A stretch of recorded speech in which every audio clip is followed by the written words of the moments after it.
13 is the ball carrier, as that was no good on the side of it. Was a turnover on downs for the Wolverines, getting the ball on the turnover on downs. Number 13 off to the right side, Jaden Milner-Jones gets all the way downfield and makes it all the way up to he's going to make it up to the 35-yard line, and it's going to be a 1st and 10 with 1 second remaining here in the first half.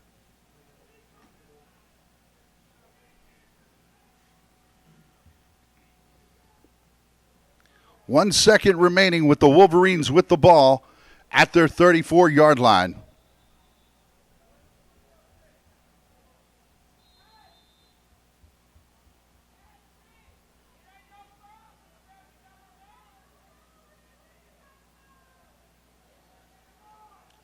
As the Wolverines are in a shotgun formation.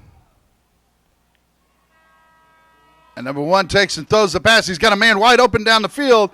The ball is dropped. The intended receiver was number 5 on that. That's into the first half, as that was Askin Montgomery on that incompletion. We've got a score of 8-0 with the Wolverines leading.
When I seen that basketball hoop, I was like, basketball. I have to go see what they're doing about basketball.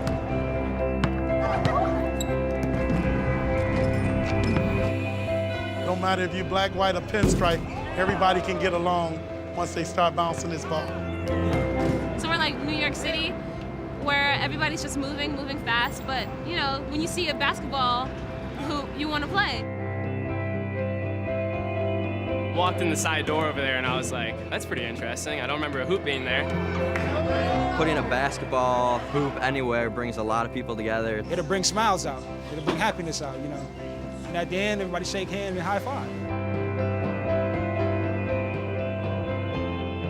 Sports is that one thing that unify everybody. I still don't even know their names, but I feel somewhat attached to them. So if I see them anywhere else, like, hey, the kid we did the chest bump with, we forever be bound by games.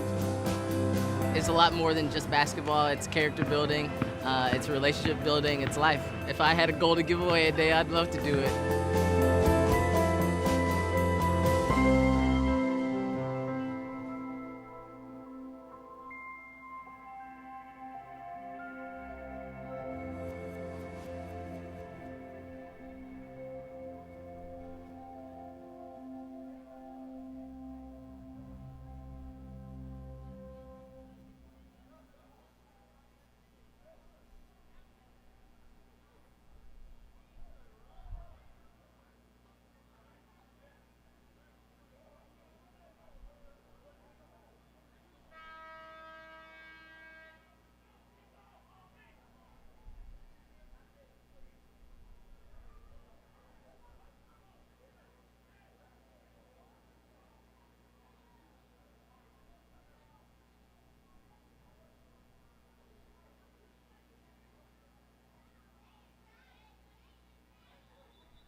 Now the ball is taken back by the quarterback to number 15. It looks like it might be a loss on the play as a whole host of Wolverines are in on it.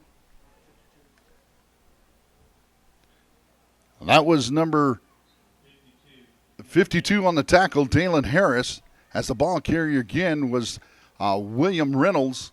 And that was a loss of a yard on the play. That brings up a 3rd down and 9 for the Pack.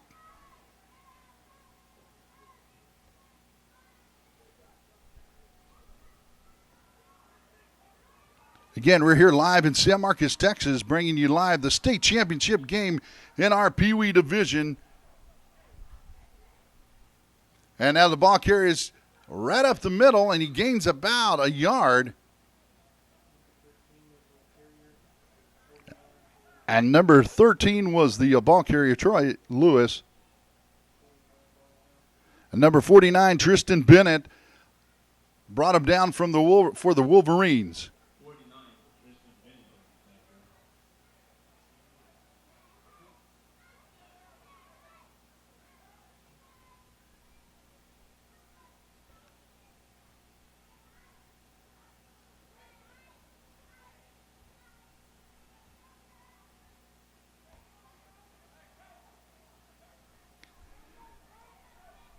That's number 7 under center, Braylon Conley, as he gets it out to.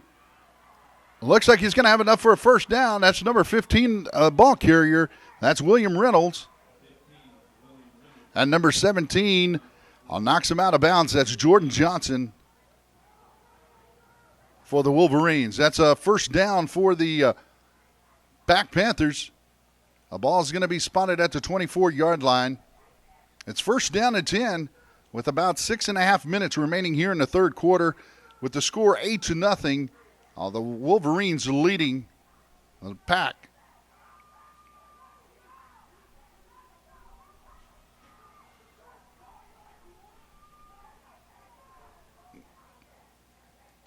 So now we've got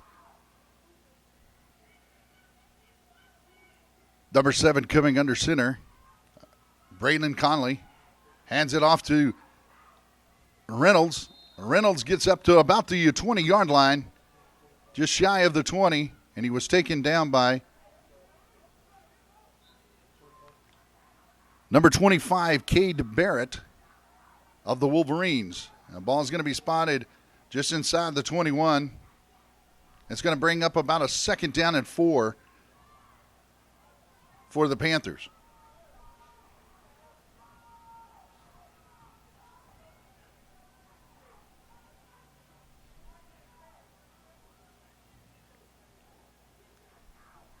We've got 5 minutes and 16 seconds remaining. As the ball is handed off, I believe that's number 15 again, Reynolds on the carry. Takes it inside the 20 all the way down to the probably about the 17-yard line is where they're going to spot it. Number 20 was the tackler, Trey Jackson.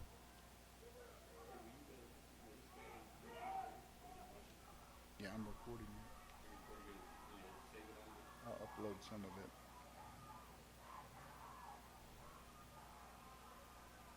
it. As now we've got 3rd down and 3 coming up.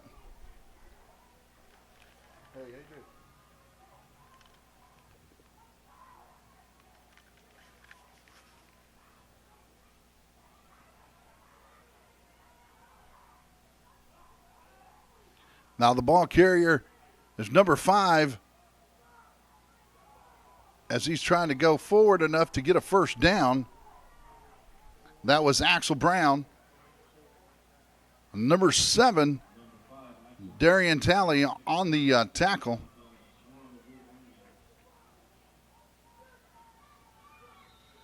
So now we got the ball spotted at the 14-yard line. It's a first down and 10 for the Pack Panthers. We're going to give it to you a sideline view.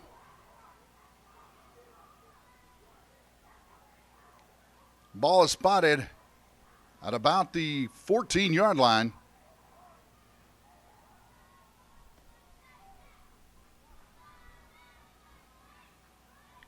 Now it's handed off to number 5 again, and he's brought down just right back to the line of scrimmage. That was Axel Brown. Dalen Harris.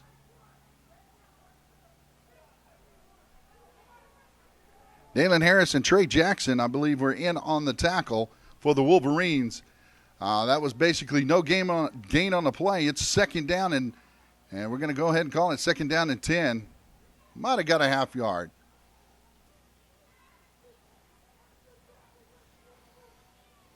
Now they're off balance to the left as they hand it off to number 15. He makes his way for about a 4 to 5 yard gain on the play. He gets all the way close to the 10-yard line. That was Reynolds on the carry, and he was brought down by Kalen Salter.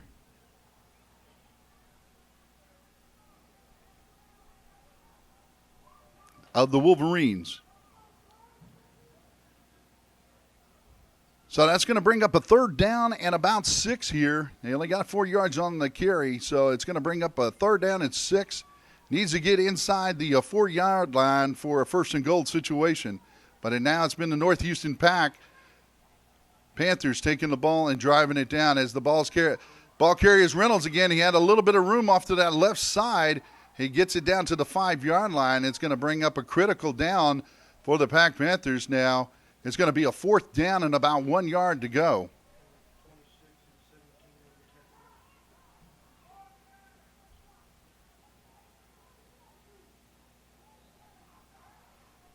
Number 26, I believe, was on the tackle, Patrick Washington, and Jordan Johnson for the Wolverines. Now it's going to bring up a fourth down and 1. Fourth down and 1 coming up here live in San Marcos, Texas. Looks like we've got a timeout that's called for the Pack Panthers. So right now we got a situation where the Pack Panthers all the way down to the 5-yard line, and they've only got a yard to go, maybe a yard and a half, and they get a first and goal situation. And so the Wolverines and the Panthers right here ready to strap it up and go on this 1 yard. This is about power on power right here. We're going to see who's gonna push that line of scrimmage. If the offensive line gets the push, usually that means the running back, all he needs to do is fall forward for about a yard. But if that defensive line gets penetration and they get the push, usually you'll see it go the opposite way and a loss on the play. So we'll see what happens here.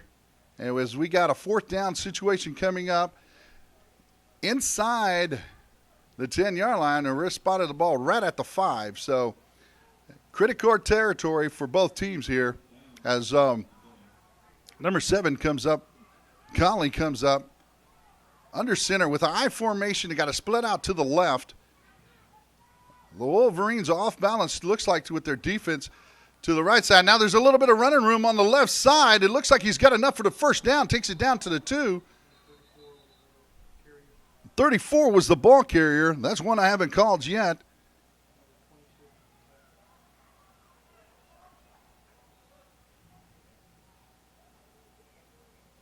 I don't have a 34.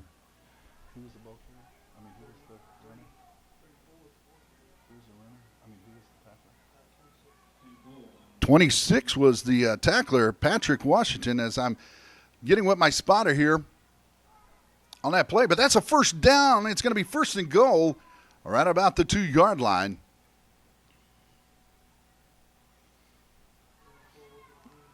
The 34 of the Panthers goes in for a touchdown. That's going to take the score 8-6 right now.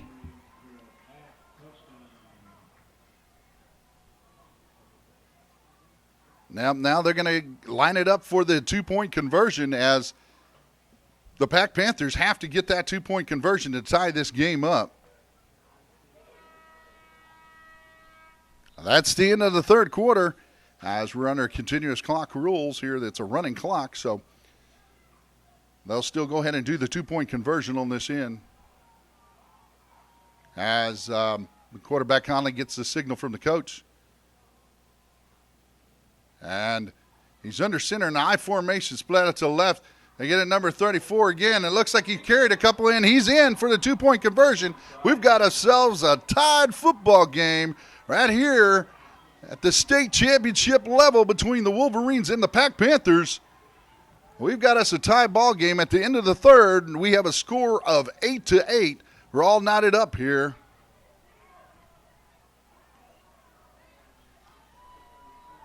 So now we've got the Pack Panthers will be kicking off from your right to your left coming up as they switch sides on the field.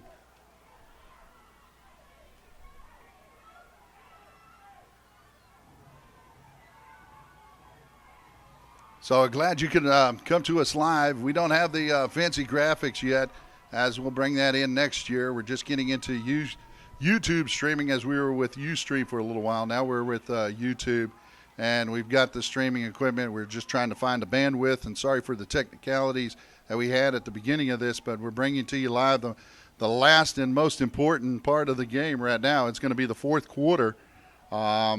With it all knotted up, 8-8. You know, this one looks like it's going to go into overtime.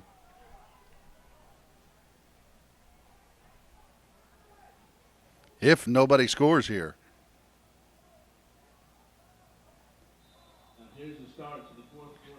Now we've got the start of the fourth quarter.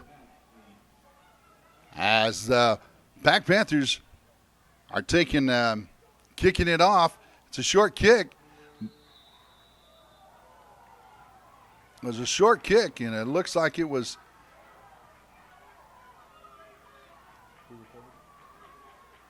number 9 received the kick. That's Danny Green Jr.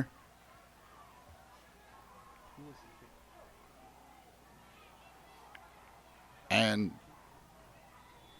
Natron 1 Green was the kicker on the play for the Pack Panthers.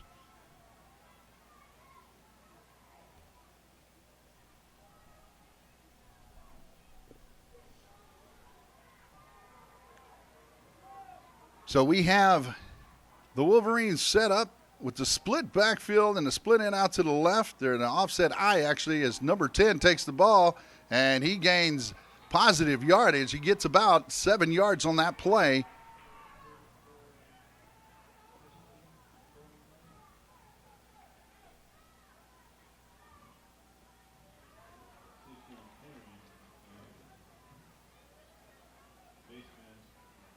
William Reynolds in on that tackle.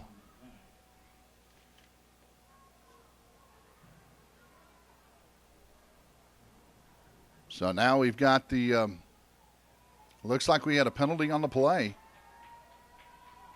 That's going to take 15 more yards that went against the Pack Panthers. So that's going to bring up 1st and 10 at about the, and it goes off to the left side. It's going to be at the 27-yard line, down all the way to the 21. Looks like the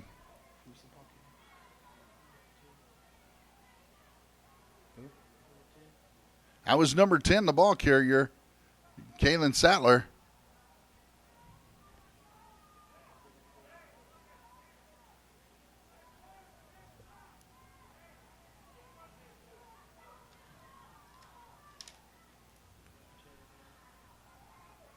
Sattler takes the ball off to the left side. Looks like he's got enough of the first down.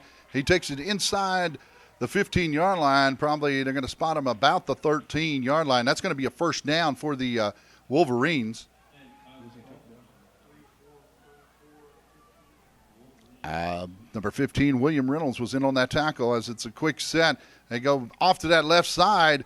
Looks like the same player, Sattler, off to the left side again. Still gaining yards on the same side, and it's going to take the ball all the way down to the 6-yard line, and it's going to bring up a second down and about 2 yards to go.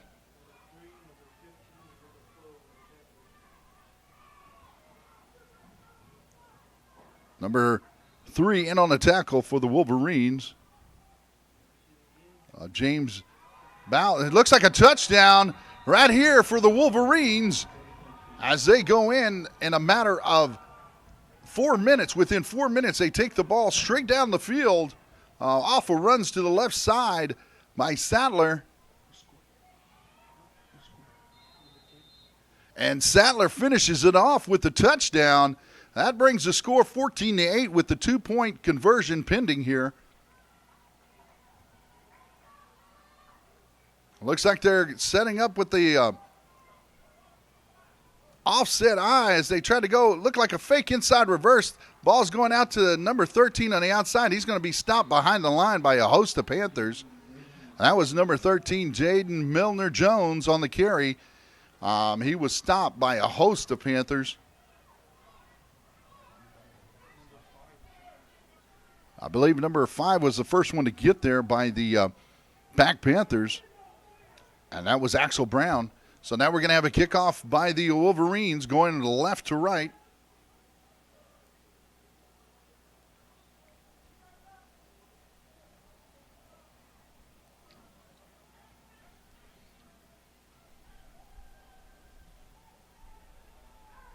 And now we've got the ball's going to be spotted at the 40-yard line.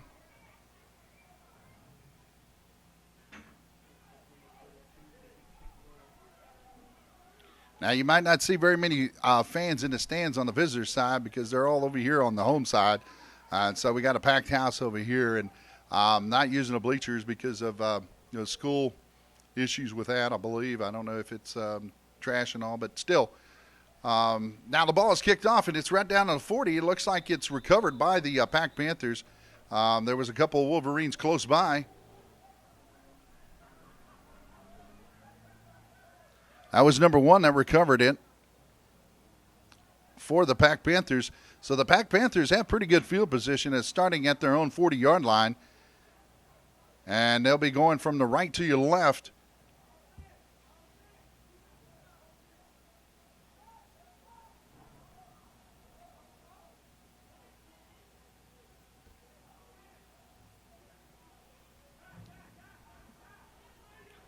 As now the ball spotted 5 yards up. Didn't catch that.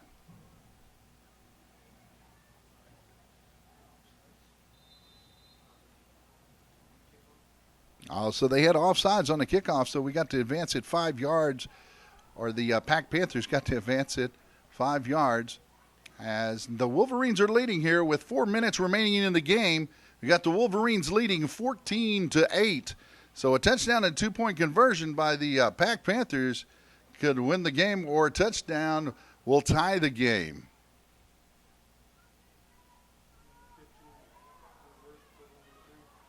And so reverse to number 3. It looks like the Wolverines snuffed that reverse out.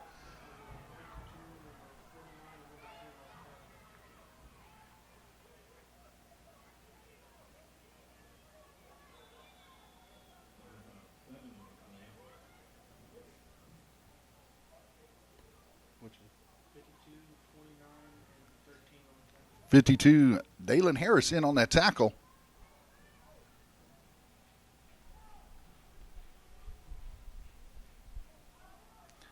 All right, the Pack Panthers have a wide out to the right as they hand the ball off to the right. Number 15, it looks like Reynolds has the ball. He gets inside. He's still inside the 50-yard line.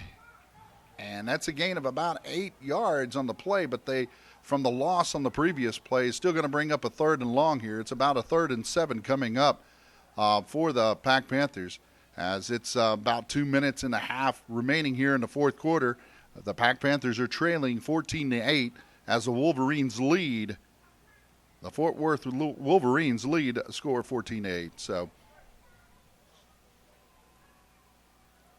the ball is handed off again.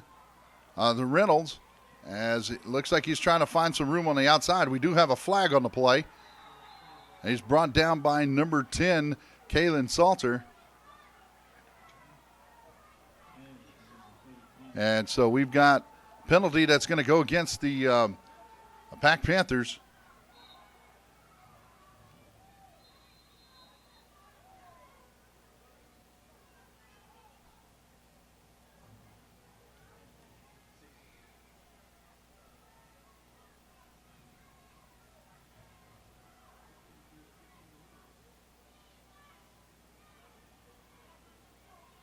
It's a 2-minute warning as well. We do have a 2-minute warning.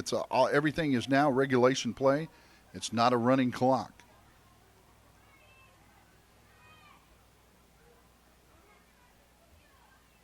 So now we're waiting after they spotted the ball. The ball is spotted right at the 38-yard line. Sorry about that. It's going to bring up about a 3rd and 19. Sorry, I almost said 3rd and 9, but it's a 3rd and 19 situation coming up for the Pack Panthers.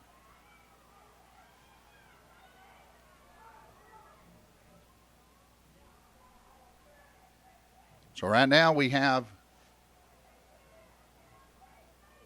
3rd and 19. Conley coming under center again. Split backfield with the wide out all the way out to the right. Conley hands it off to Reynolds. Reynolds takes it up the field for about a yard gain. Number 10 again, Kalen Salter. In on the tackle, brings him down. It's going to bring up a 4th and long. The ball spotted at the 39-yard line on the Panthers' own side of the field. They've got a score of 14-8 with 1:40 remaining here in the 4th quarter.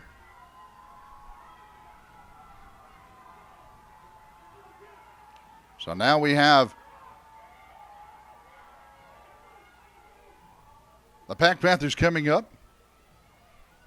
Conley getting the play finalized with the coach. They have to take a timeout. That's going to be for the Pack Panthers. Glad you can join us. We're here live in San Marcos, Texas, and it's beautiful out here today as it's a little windy and a little chilly, but with the sun out, it makes it bearable. Right now, this is our Pee Wee State Championship division between the North Houston Pack Panthers and the Fort Worth Wolverines. And our Pee Wee division is made up of the 7 and 8-year-olds for the state championship game. We're glad you can join us here. Sorry we had early technical difficulty, but we did. We're going to bring you the last half of the game here. And we got 1:16 remaining with the Wolverines leading 14-8.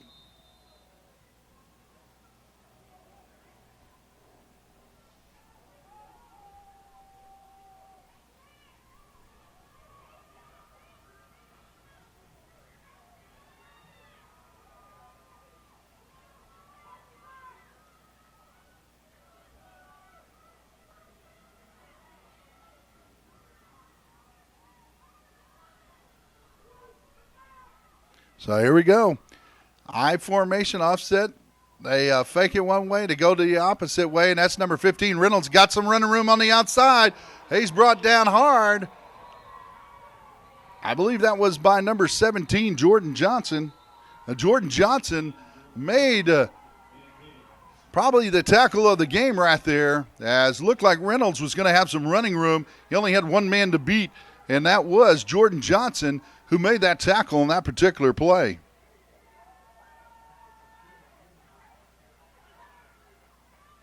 So right now we have 44 seconds remaining. Pretty much all we have to do is see the Wolverines kneel the ball, and we have your state champions here live in San Marcos, Texas. As long as there's no bad recovery, or bad snap, and a recovery by the Pack of North Houston.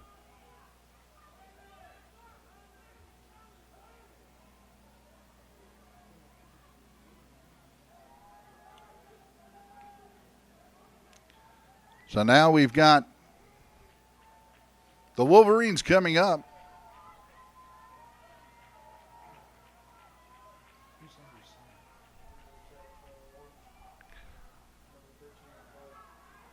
Devin Dawes hands it off to number 13. He's going off to the right side. It's Jaden Milner-Jones, and makes positive yardage. Goes out of bounds, stops the clock with 35 seconds remaining at the 30-yard line.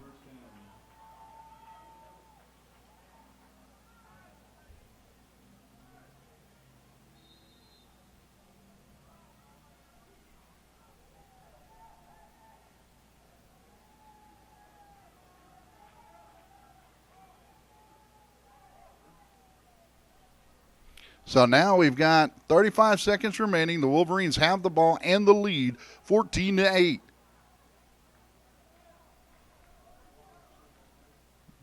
Dials under center. Looks like he hands it off again to Milner Jones, as Milner Jones is stopped right about the 27-yard line. It looks like the first man there was number 12, Kamard Kimball. The other team is looking for a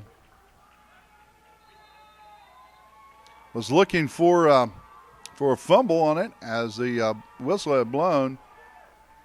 But we have a timeout taken, I believe. Yeah, timeout has been taken by the Pack Panthers right now. Make them handle the ball one more time. That's the Wolverines. Make the Wolverines handle the ball one more time to see if there's a chance for some type of fumble, snap, something to that effect.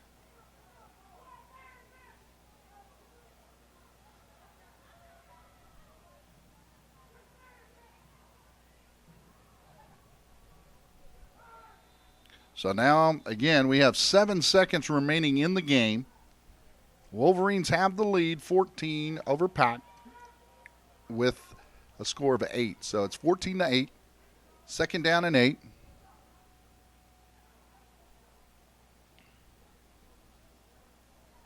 And all the Wolverines has to do is take a knee. And that was number 5 under center that time, taking the knee. Askin Montgomery, as the Wolverines have won it. It's the state championship here in San Marcos, Texas, where the Wolverines have taken the championship by a score of 14-8.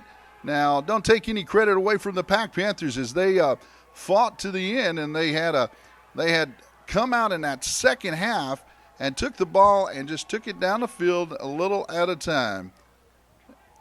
And was able to get down the field and score to even it up. The Wolverines took the ball back, and then the next thing they did, the Wolverines took the ball and was able to score easily. So that's the game, folks, as the final score here from San Marcos, Texas, and your state champions, the Fort Worth Wolverines. Glad you could join us here on CFPO TV, CFPO-PAL TV Live.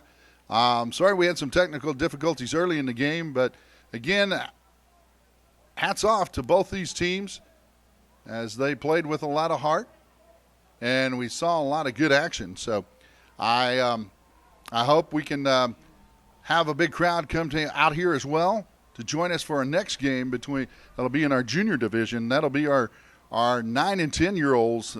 That will be our next game coming up for the state championship here of Texas. So, again, glad you can join us, and we'll be letting you see the sights as they go ahead and shake hands, and I'll be signing off, and glad you can join us. And y'all have a most wonderful, happy New Year you can. So, congratulations to both these teams, but especially the Wolverines winning the game 14-8 over the Pack Panthers.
Participants, please clear the field.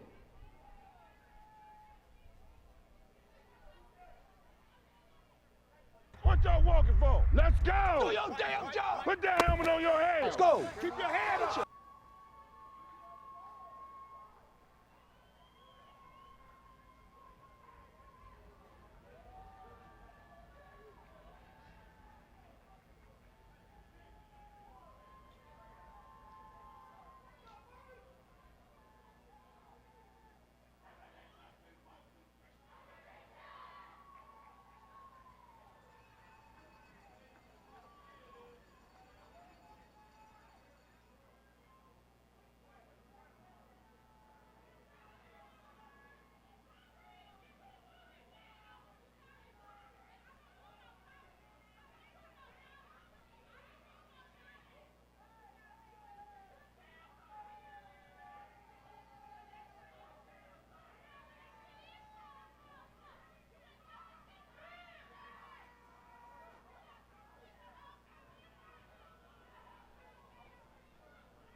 Garrett, center that up. Center it up. All right, we're going to be bringing you live the junior championship. Looks like we have both teams out on the field. I don't have a roster here yet. I haven't got the roster up to me, but we'll get that to you. Hopefully we get the rosters out and I can call out the names instead of the numbers. Right now it looks like number 21, number 72, 18, 19, and 9 of the black team. The gold team looks like we have 88, number 2, believe that's 32. Can't see him behind the one person there. But we do have number 5 is another of the gold team, number 32, and number 28, a captain. So now the gold is going to receive, as the black had deferred. It looks like they're going to take the ball in the second half. So we're going to get underway with our junior championship game here of the state of Texas as they've went through this tournament and put this thing together here by CFPO. The best teams in the state are right here in San Marcos, Texas at Rattler Stadium. So we're glad you can bring us live. We can bring you this to you live. We're going to keep it real simple without all the graphics and everything else. So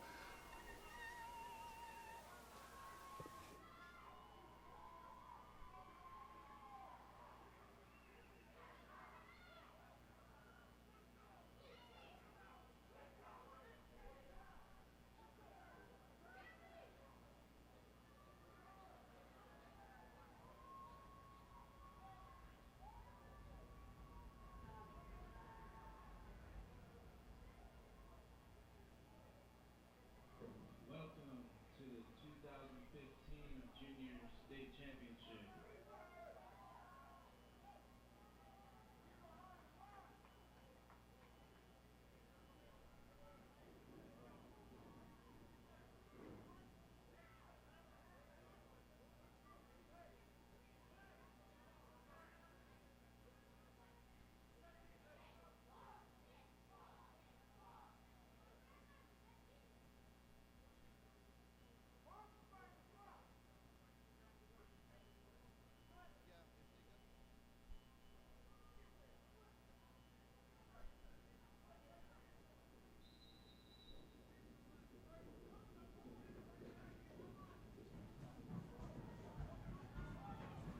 all right, now we've got I believe it was number 32 off to the left side that makes the kickoff return on the gold. I don't have the team names or rosters, so I'm going to be giving you the gold and black numbers as we can get them. Who carried the ball?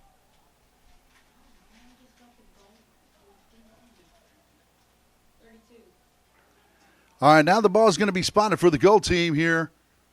It's going to be 1st and 10 at the 45-yard line of the blacks team. So hopefully I'll get the rosters for you in just a moment, and we can call out the names and numbers together.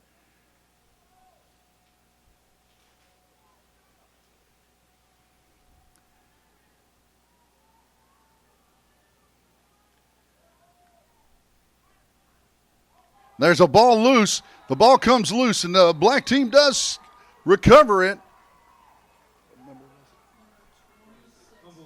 Number 26 with the recovery.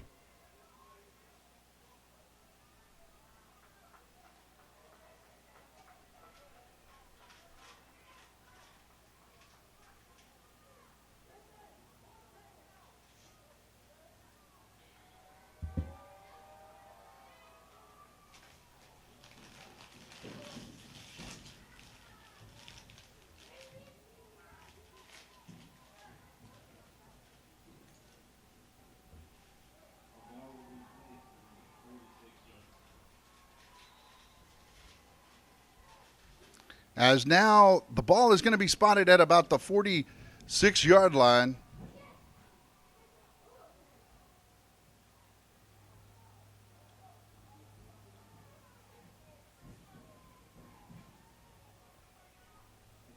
Ball's handed off to number 18. He's got a little bit of running room.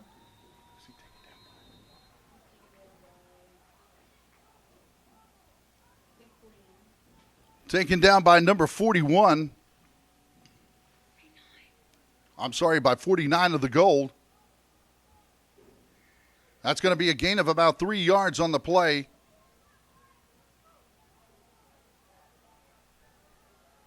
So now we've got the Black Junior team that we have here. It's going to be off to the left side. Looks like it's a run that's going to gain about 3 yards on the play. 3 to 4 yards on the play, and that's going to bring up a third down here. Number 3 made the tackle on the play, and number 33 was the ball carrier.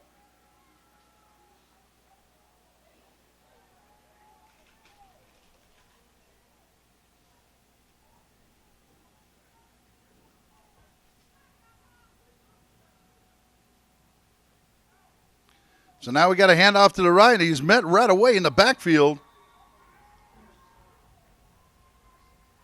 by number 26.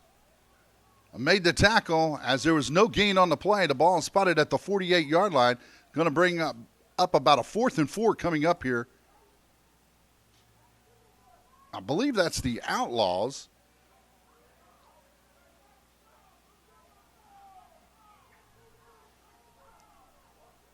So now it's going to bring up a 4th down and 4 coming up. No score. The ball is handed off to the left. And he's going to be stopped short as the Gold team does take it. On downs, it's going to be a turnover on downs. That was number 3, the ball carrier. And number 2 was the one who made the tackle.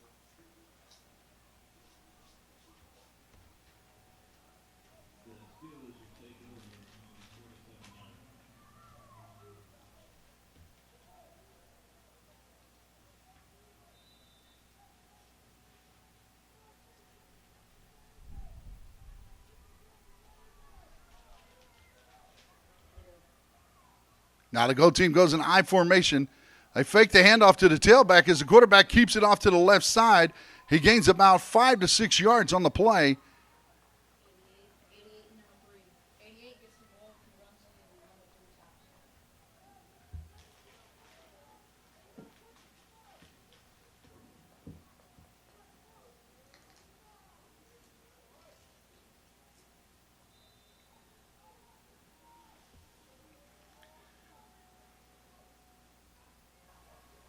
So now we have bring up a 4th down and 4 coming up.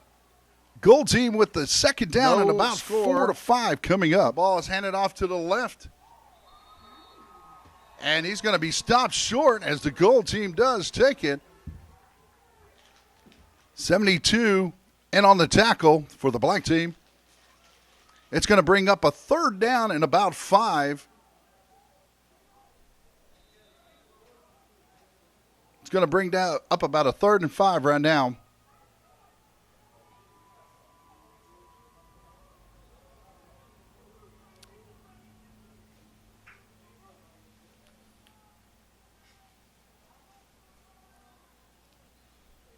So now we got an I formation. Hand it off to the fullback. He goes right up the middle. He stopped right away by the Outlaws, I believe.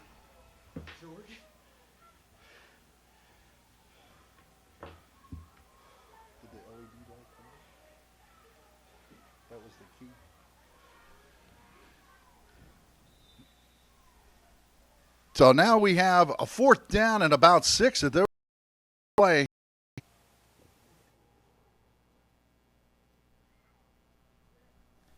That's the end of the first quarter, as it's been played in between the 20s right now, or actually in between the 40s just about. So I might be on the front of the jersey. It said Nightmare, so we're trying to get into the first quarter. Somebody to get us the rosters up here. The 20s right Hopefully now. somebody down there can the 40s just about get somebody to get us the roster. So at least by second half we can call out the numbers. It might be names of the players, numbers and names. On the front of the jersey said Nightmare, so we're trying to get into the first quarter. Somebody to get us the rosters up here. So Hickman is under center as we're trying to read the back of the jersey to get us the roster. So at least by second half, we can call out the numbers. He hands it off to number 21, I believe it is, as he's upended by a host of Steelers. So Hickman is under center as number 3 and number 49 of the Steelers are in on that tackle. By second half. So Nightmare went back. He hands it off to number 21, I believe it is, as he's upended by a host of Steelers. 21. So Hickman is under center as number 3 and number 49 of the Steelers are in on that tackle.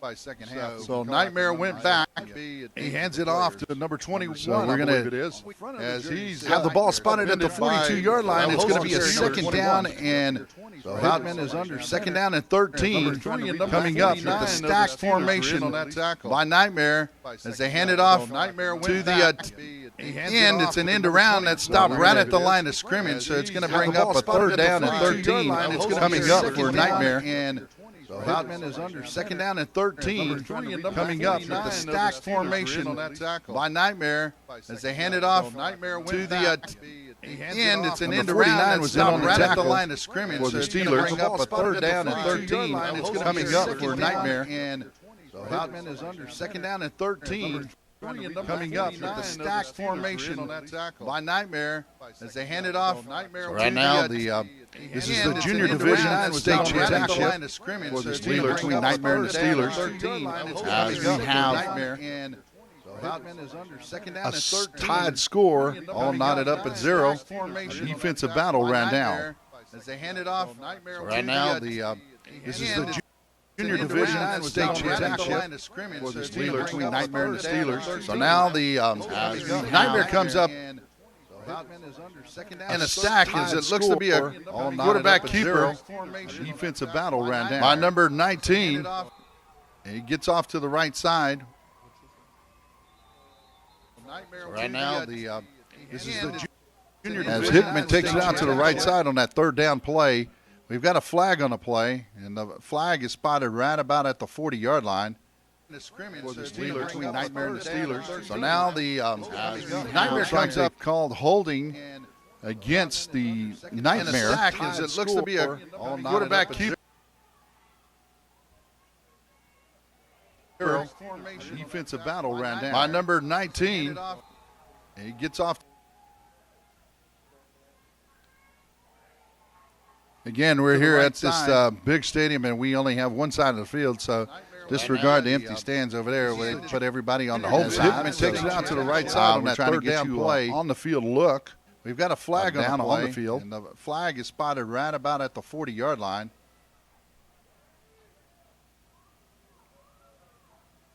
For the Steelers, between Nightmare and the Steelers. So now we've got a 4th and 13 coming up.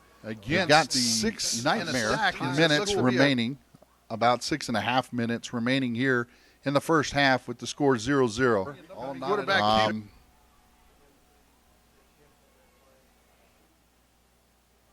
Okay. So as there was a discussion amongst the referees, by number 19, there was no penalty on the play, so the yardage gained by Hickman brings up a 4th down and 9, so that flag was waved That's a pass play. He's got a man wide open off that. Looks like number 18. And He's got some running room. It looks like he's got a little speed, too. He's down on 5 and into the end zone. That's a score for Nightmare. Right side on that trying to third get down you play. As they get all the way down on the field, look. We've got a flag down on the field. And the flag is spotted right about at the 40-yard On line. a 4th down and 9 play, they go all the way down to number 19 on a pass play. That's about, I want to say that's going to be a 39-yard pass play total between Heckman and number 18 of Nightmare. We've got a 4th and 13 coming up. We've got 6 Nightmare.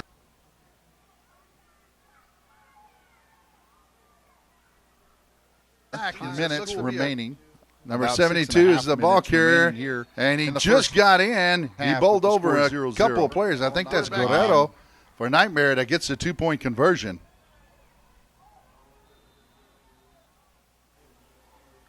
We lagged a little bit there, so hopefully you catch back up and we're back up live. Every once in a while our signal goes bad. So as there was a discussion among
That's going to be a 4th and long as the quarterback keeps it, tries to get out to the right side. He breaks a couple of tackles, and he's brought down. That's number 88, brought down, looks like, by number 18.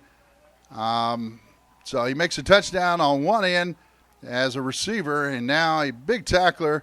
Looks like he was about the last one to beat as 88 for the Steelers. Looks like he was going to get to the outside. This is Copper's Cove, Nightmare, I believe it is. And we've got the Steelers.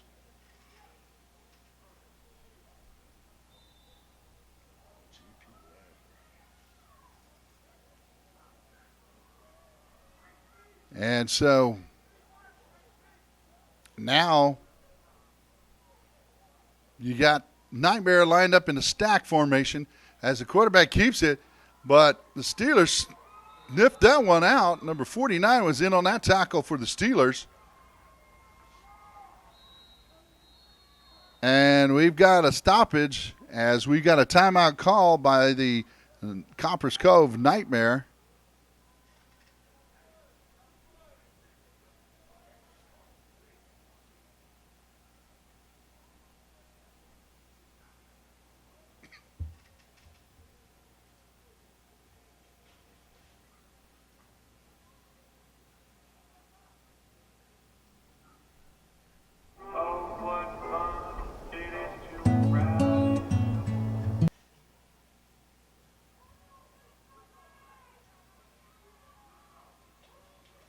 So right now it's 52 seconds remaining. Score is 8-0, Nightmare leading. And the Steelers are trailing here at this point. But this is the first half of play. We're in the second quarter.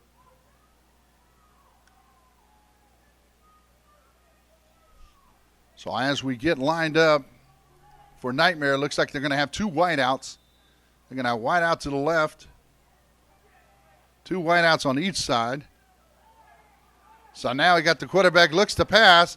He's got number 18, but it looks like 2 defenders are there. It looks like number 8 and number 22 for the Steelers. I'm sorry, that's number 9 of the Steelers and number 22 of the Steelers are in there defending against number 18.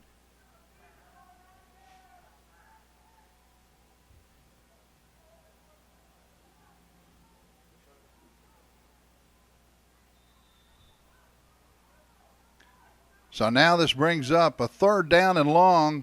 It's going to be about a 3rd down and 19 coming up here for the Copperas Cove Nightmare.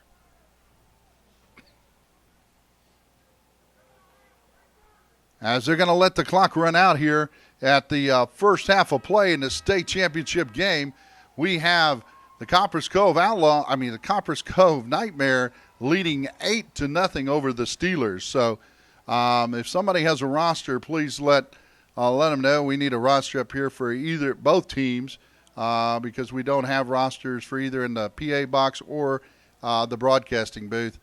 So if you know anybody out there that has it, please send it to us. Thank you.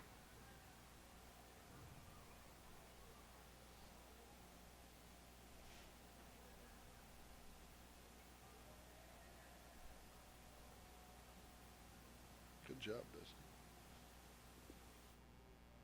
Come visit the concession stand. We have sodas, Gatorade, popcorn, candy, hot chocolate, coffee, and more.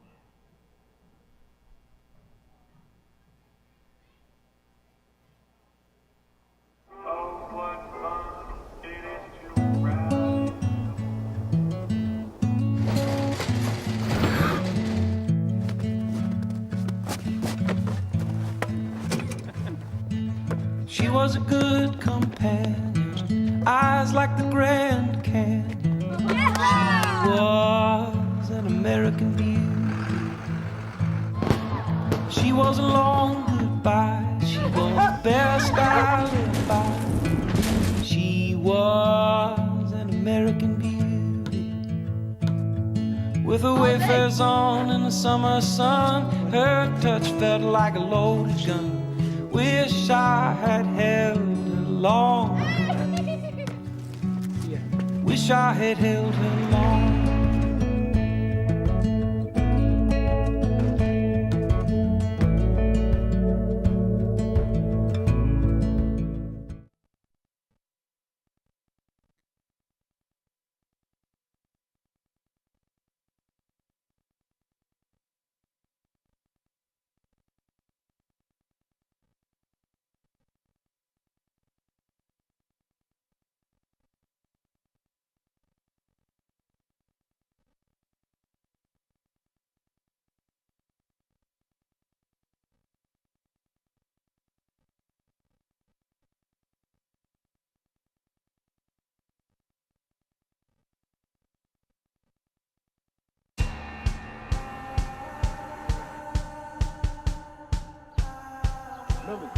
I'll be bringing the remaining Texas Championship games coming live after this. Come on, we making these mistakes now.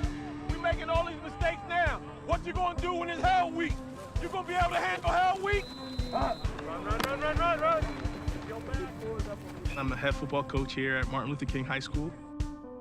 Last year we had a really successful season. We were able to win our first public league championship. We're going to be young this year.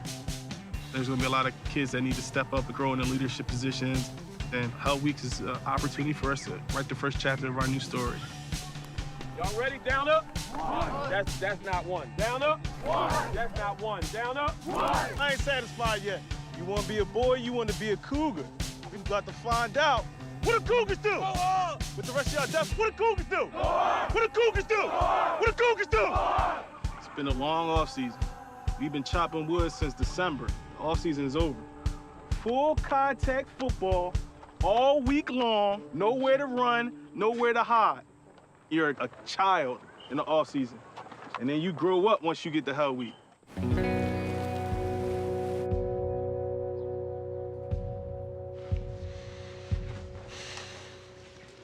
So you ready? What are you looking forward to? It's just another week at practice for me. But it's going to be a little different than practice. You're going to be pushed harder than practice. It's called Hell Week. Practice isn't called Hell Practice. Yeah, I think I'm ready for it. I'm just worried about like the young people on our team. They never went through nothing like this before. I'm going into my 10th grade year. Last year, I didn't really get to play. Everybody nervous about Hell Week. Coach said we're gonna get up like 5 in the morning, be practicing at 7. I feel like I don't even want to go no more.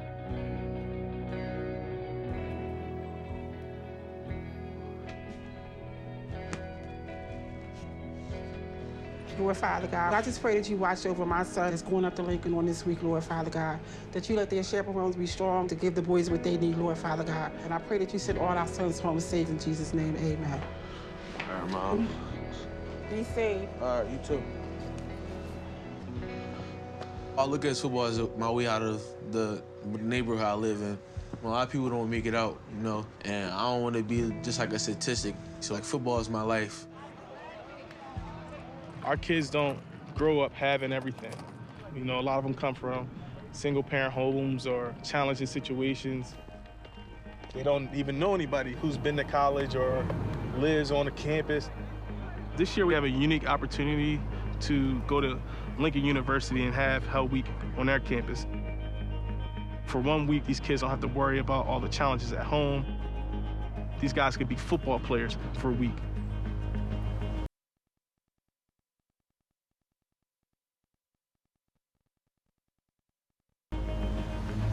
There's a whole nother world out there. As we have 67 kicking the ball off. We're starting this second half with Nightmare leading 8-0. Looks like the ball carrier's got a little bit of running room. We're really relying Sorry, on we're going to have some lag time here. Keep it tight. Elbows That's in. the signal Ready to go. from our broadband gets thrown out, but we've got an offset eye as they hand it off to tailback, but number 49 of the Steelers is in the backfield. Either it's a loss on the play. It looks like about a yard and a half loss. It's going to bring up a 4th down play.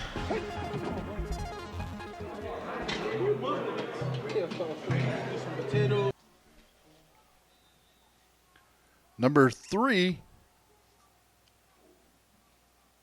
Colton on the carry. We're trying to read the backs of the jerseys as well. So it's going to bring up a 4th down play here at the 49-yard line of the Steelers side. It's going to be about 4th down and 6 coming up for the Nightmare. Spread it out, Garrett. Spread it out. As we come up to the left side, number 33 looks like he's going to be stopped. He's going to be stopped by a host of Steelers, and that's going to be a turnover on downs. I believe number 40 was one of the first ones there.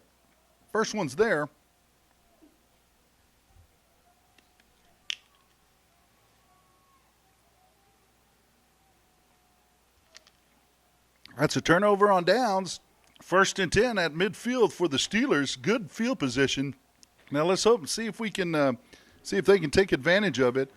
Nightmare defense has been pretty stiff.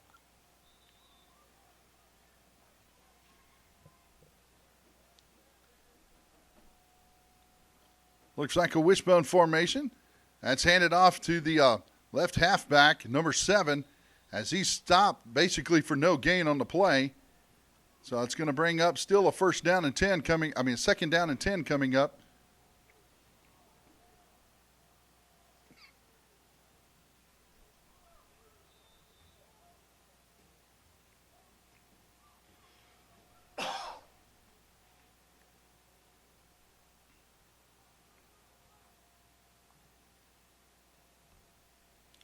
So right now we have 5 minutes and 45 seconds remaining in this third quarter as the Steelers are behind 8-0. It's been a defensive battle so far. The quarterback lost the ball. It looks like Nightmare was in the backfield, but I think the Steelers did recover. That was number 8 that made the recovery.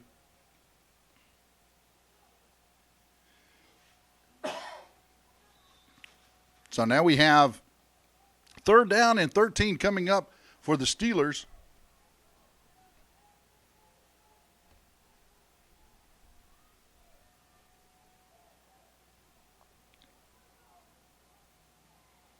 So now the Steelers come up. And a shotgun formation, wing to the left. It looks more like a pistol formation as they hand it off to number 26, tries to get to the outside, but he is brought down by the Nightmare by number 33 and 3 on that third down carry. That's a loss on the play. It's going to be fourth down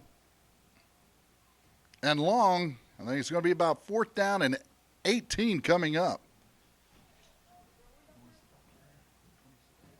And that was number 26 of the Steelers that was carrying the ball.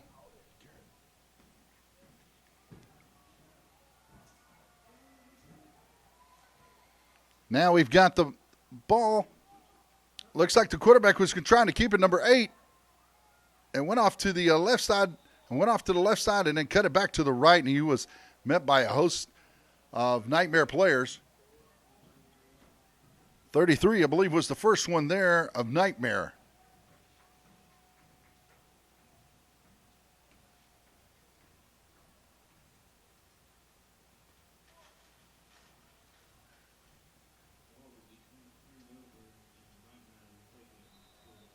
So now we're bringing up good field position. It's going to look like first. It's going to be first down now for Nightmare. Number 19 takes the ball. Looks like he gets it all the way up to the 43-yard line, I want to say. It's going to bring up a second down and about 8 here. A gain of 2 yards on the play.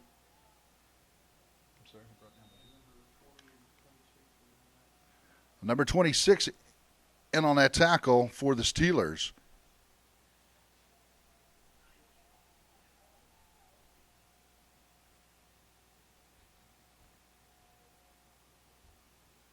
So second down and 8 coming up here.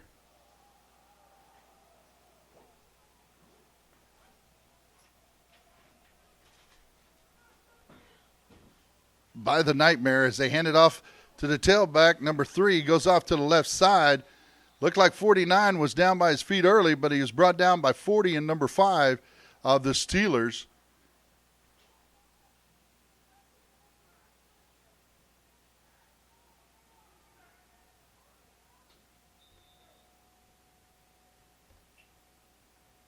So now it brings up a third down play. It's going to be about third down and 4 coming up for Nightmare of Coppers Cove.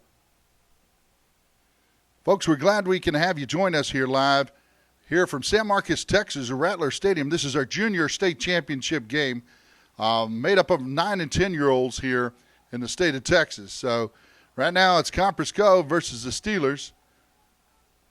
I believe it was GPYFA is the association they come from.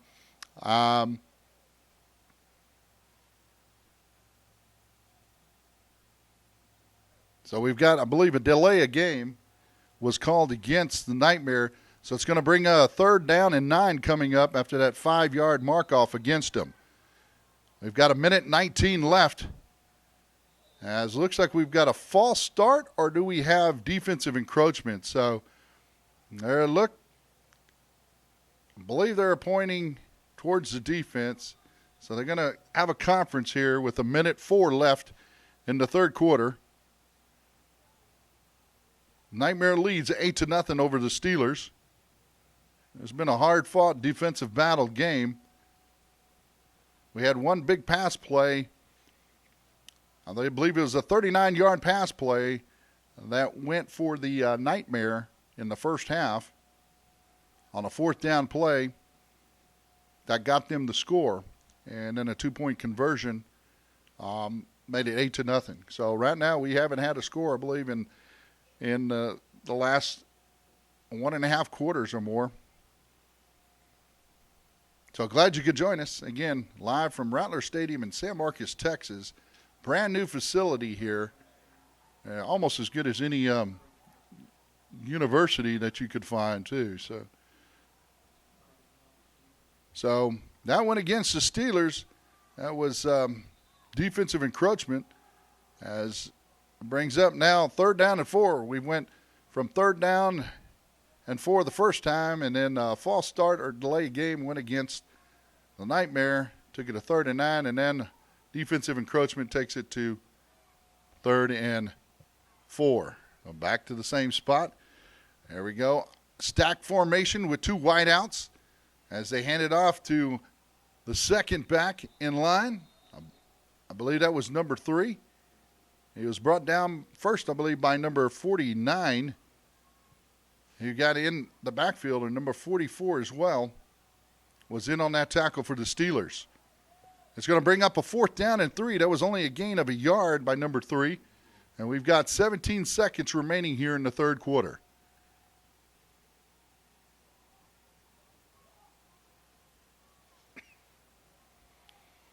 So now we've got off balance to the left with the backs as they run a wedge play off to the left. And that looks to be enough for the first down. So it took it all the way down to the 33-yard line. And that is going to be a first down as they only needed to get to the 34-yard line. So first down for Nightmare as we're going to switch sides. This is the fourth quarter coming to you live here from San Marcos, Texas. I was 49 and 44 again on that stop.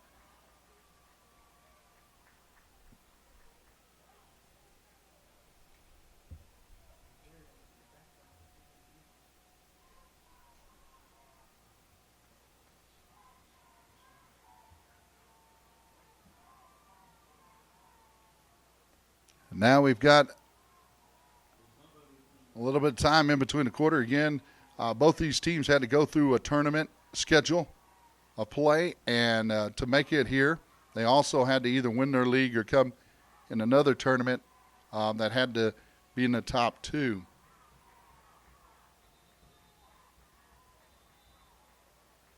So now they are playing for the state championship game. This is the best of the best that you see here.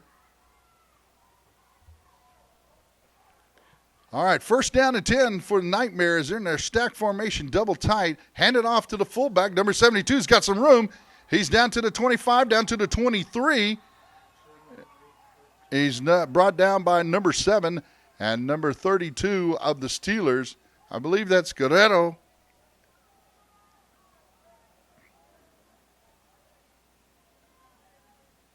So, again, that's going to be a first down for Nightmare. It's going to be at the 23-yard line.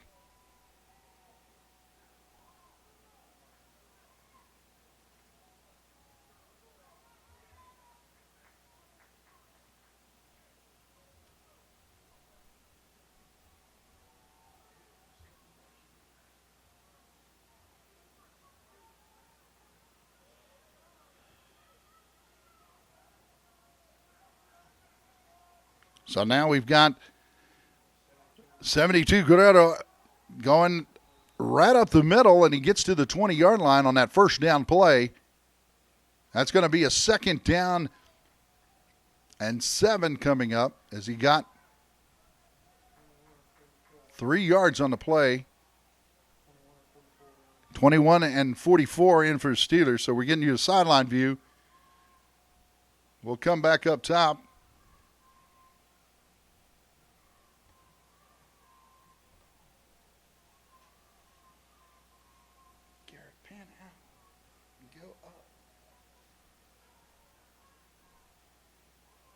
Now number 19 off to the left side. He's met by a host of Steelers. I think 44 was the first one to get there. We do have a flag on the play.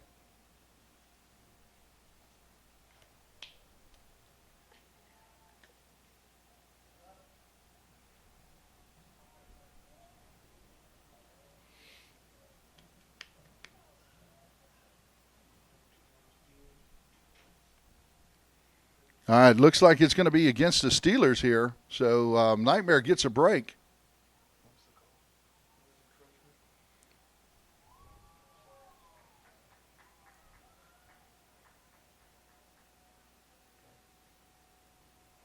Well, looks like they marked it off against the Steelers. 5 yards. That was defensive offsides. All right, that's going to bring up a second down and about 3 coming up here with Nightmare leading the Steelers 8-0. And Nightmare is threatening. Looks like number 3 got through enough to make the first down, got down to the 10-yard line. We'll see where they spotted. They spotted outside the 10. It's going to be a first down at the 12-yard line. Number 22 and number 44 with the stop for the Steelers.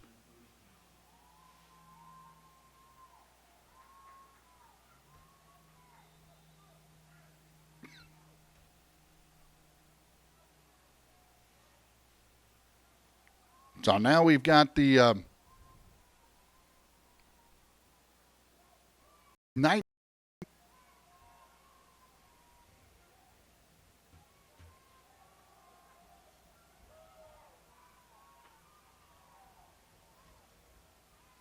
Now we've got the Steelers with a 3rd down and 9 as they tried to make a pass on it. Number 88 did, and he was sacked in the backfield by number 19 Hickman on the play.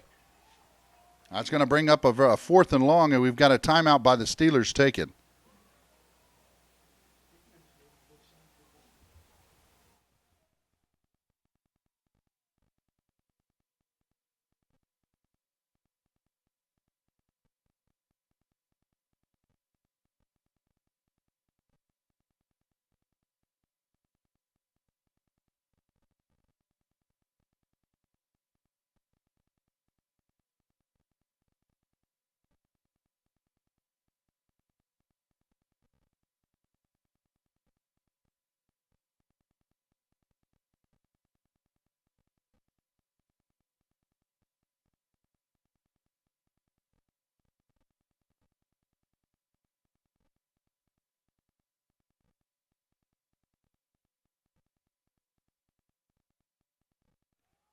Looked like the pass was it was going to be incomplete, but it's intercepted. Looks like it's by number 18 as he takes the ball and goes all the way in for a pick 6. That's the Copper's Cove Nightmare scoring on that pass play. That was a 4th and long play.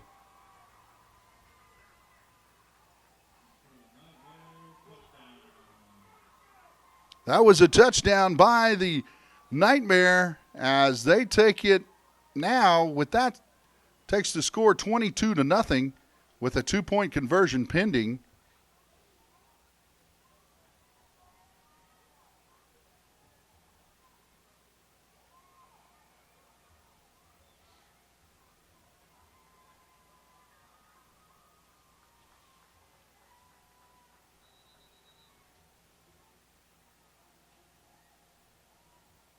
As they take it now, with that, takes the score 22-0. Now it's a 2-point conversion coming up with the stack formation. As they got double tight ends, they go to their tailback, and it looks like he's going to be stopped short by a host of Steelers. Looks like by 49 was one of the first ones there, number 22.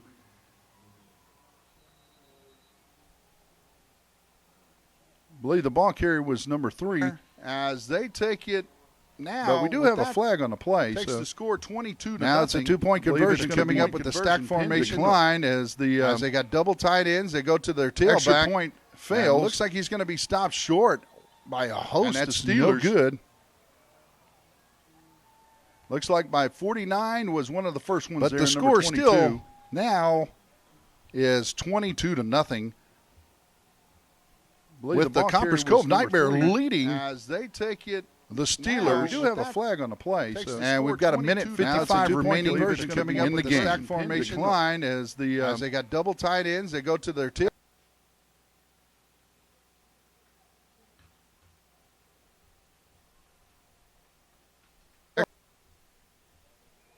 Sorry about the lag time that we have.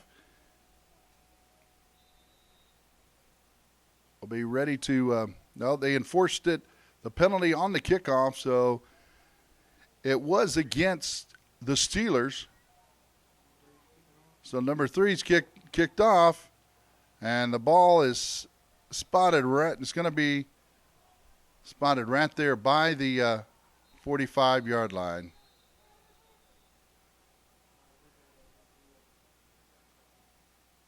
So it's going to be first and 10 at the 45-yard line, I believe. There was no illegal touching, and so the kick goes dead. Nobody, it didn't go 10 yards for it to gain. So the ball is usually spotted when it's dead, and it'll be first down and 10 for the Steelers.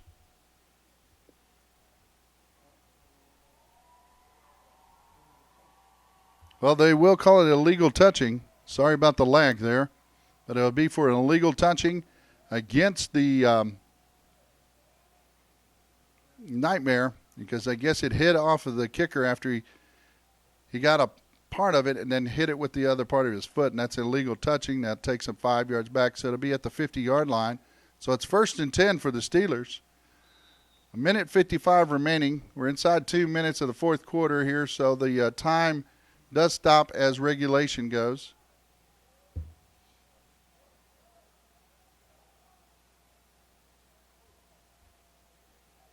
Again, sorry for the lag time. The fumble as the quarterback was hit just as he received the snap. And so that is now number 21 for the Nightmare recovered. So we've got some lag time here. Sorry about that. Our signal gets interrupted as they took a knee.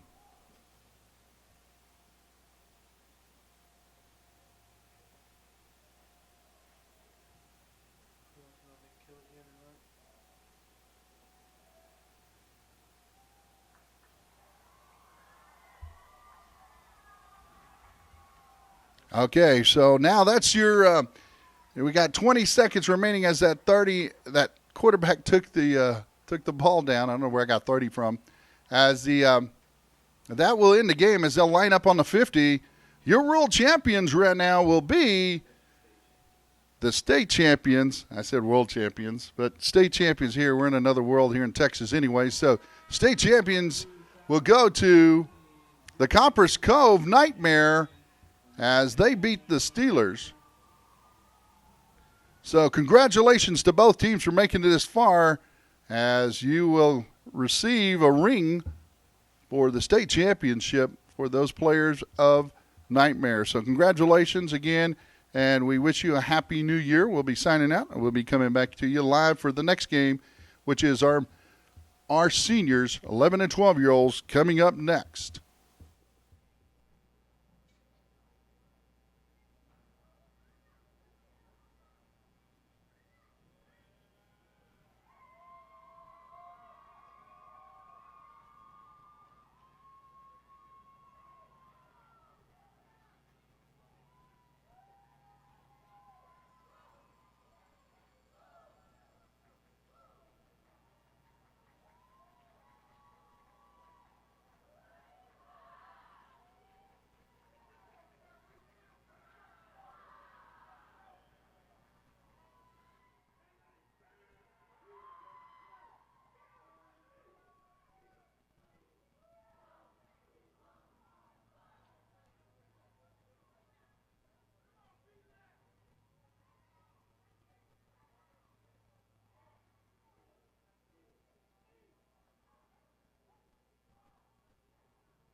Come on, we're making these mistakes now.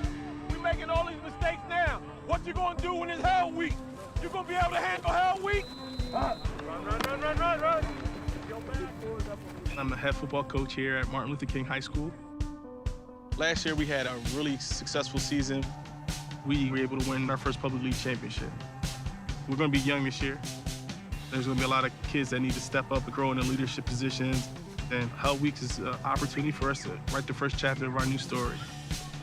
Y'all ready? Down up? That's not one. Down up? That's not one. Down up? I ain't satisfied yet. You want to be a boy, you want to be a cougar. We've got to find out. What do Cougars do? With the rest of y'all deaf, what do Cougars do? What do Cougars do? What do Cougars do? Been a long off season. We've been chopping wood since December. The off season is over. Full contact football all week long, nowhere to run, nowhere to hide. You're a child in the off season. And then you grow up once you get to Hell Week.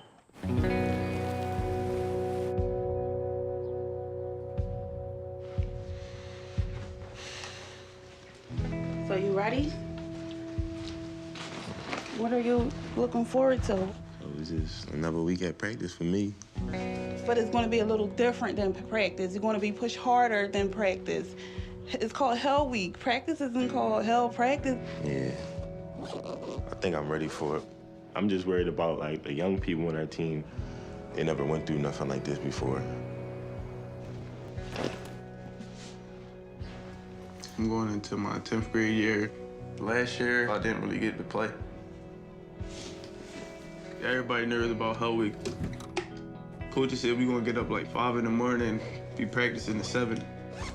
I feel like I don't even want to go no more.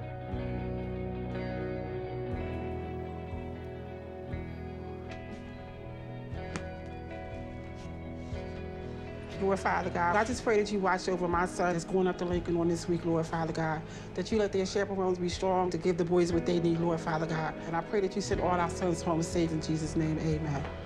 All right, Mom. Be safe. All right, you too. I look at football as my way out of the neighborhood I live in. A lot of people don't make it out, you know, and I don't want to be just like a statistic. So like football is my life. Our kids don't grow up having everything. You know, a lot of them come from single-parent homes or challenging situations. They don't even know anybody who's been to college or lives on a campus. This year we have a unique opportunity to go to Lincoln University and have Hell Week on their campus. For 1 week, these kids don't have to worry about all the challenges at home. These guys could be football players for a week. There's a whole nother world.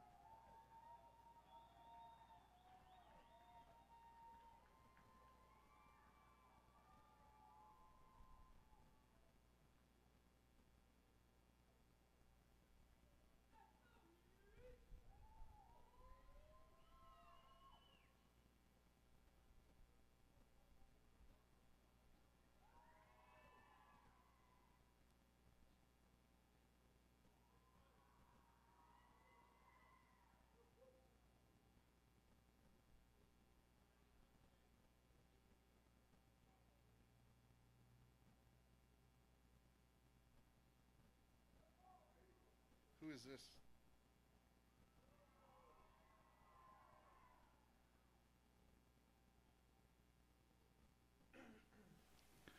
All right, folks, we're coming to you live again here from San Marcos, Texas for our senior championship game.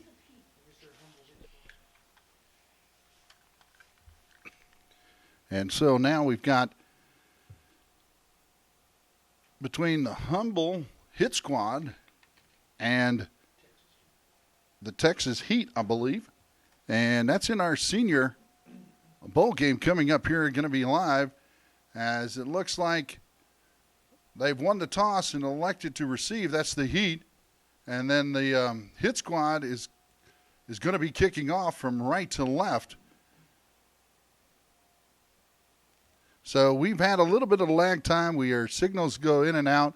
We're using an internet access to stream live here at San Marcos ISD, and we want to thank them for allowing us to use their facilities. So we'll be streaming. Sometimes we'll have a little bit of lag time. We've got it down to our lowest quality right now because of our bandwidth that we have. So just please bear with us as we try to get you the best game we can under the circumstances. It's our first year to do the state championship. As we'll be coming back to you live, we'll have bigger and better stuff for you. So please stay tuned for the state championship game.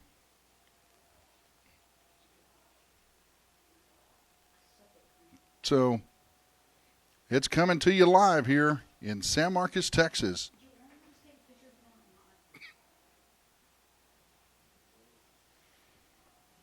Again, we'll have the Heat receiving. They'll be receiving on the left side of your field. And we'll have Humble Kicking off from the right side of the field.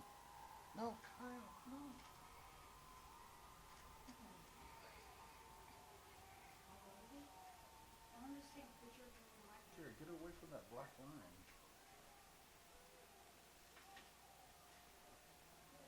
All right, we're getting our camera set up. As you might see, okay,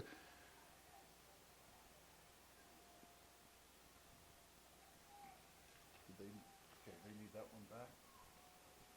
Did you already give it to them? Yeah, I just took a picture on my phone. Okay, we're trying to get the rosters up here live from San Marcos, Texas.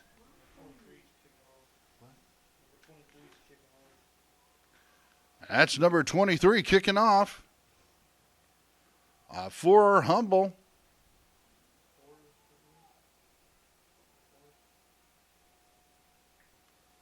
You sure it's 23?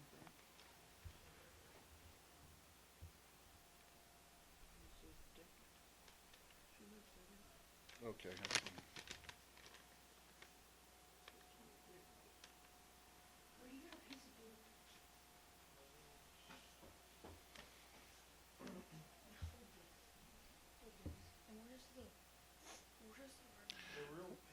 Okay, we're waiting. We're having a little bit of a delay, I guess.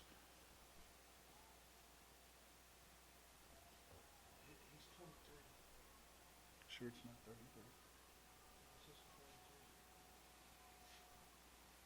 33? Okay, we're just trying to get our rosters here so we can get you some names and numbers out.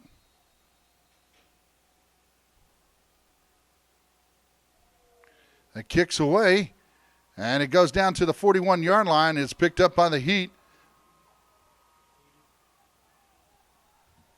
That was number 80 with the recovery.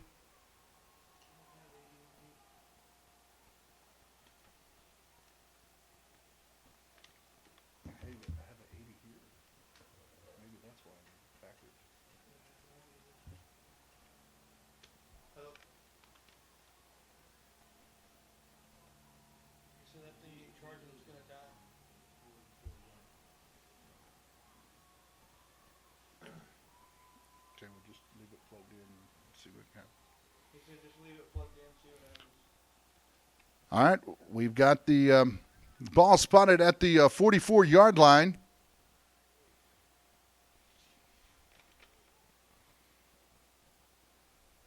He says when he tries plugging it in, it won't record it. Just tell them to charge it for now. As now we got the ball carry off to the right side. It looks like he's getting all the way down to the 40. He's down to the 45. That's a big run right there by number 21.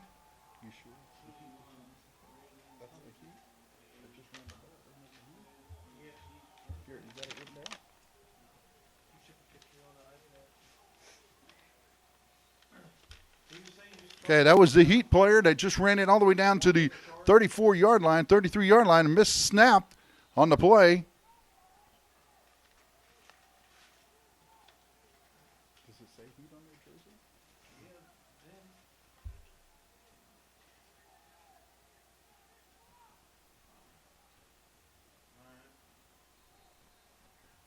Okay, that takes the ball all the way back to the 39-yard line. It's going to be a second down and about 18 coming up here for, I believe, the Heat.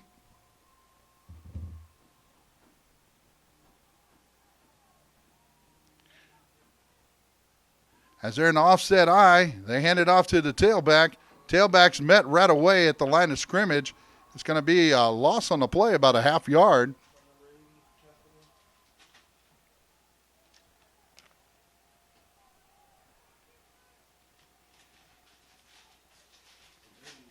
Jamal Christian, I believe, was on the tackle in that play for Humble.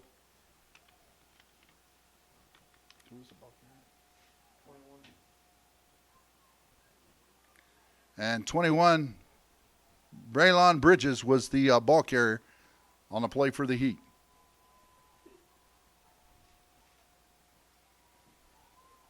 Now we go off to the right side, and gain on the play Gets it up to the 45-yard line, but it's still going to be a 4th and long situation coming up.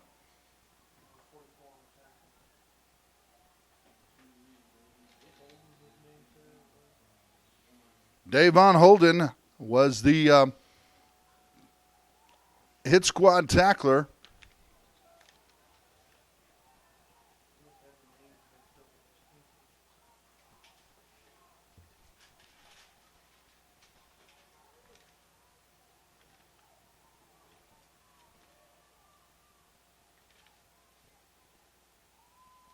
So now we've got a 4th down and about 13 coming up here for the Heat.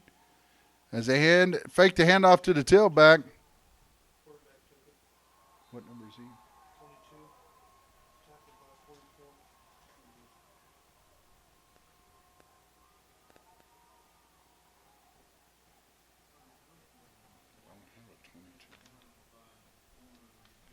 All right, that's going to be a turnover on downs, and that's going to be now going over to Humble as they get the ball spotted at the 31-yard line.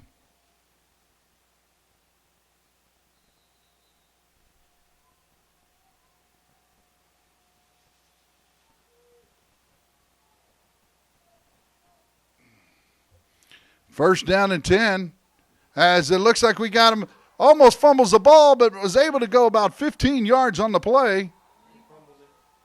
He did end up fumbling it. Now it's recovered by the Heat, so it's going the other way on midfield, as it looked like it was a big play. First, it looked like he was going to lose it early, regained it, and then ended up losing it at the end of the play. So it's going to be a first down.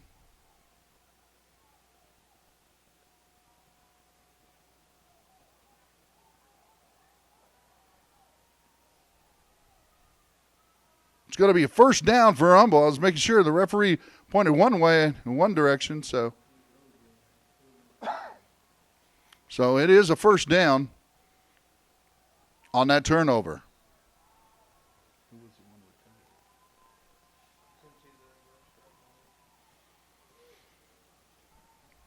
So now we have a shotgun formation with the back to the side as the quarterback keeps it. That's number 21 as the ball carrier for the Texas Heat.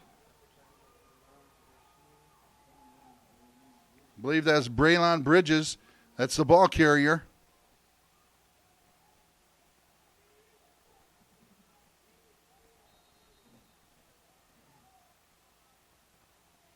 Braylon Bridges is the ball carrier. And who was the tackler? And number 9 was the tackler, I believe, for Humble. Bridges takes out the left side. That's a loss on the play. He was tripped up by number 21. By number 1, I'm sorry. Dexter Weibel Jr. So that's going to be 3rd down and 1 coming up here for the Heat.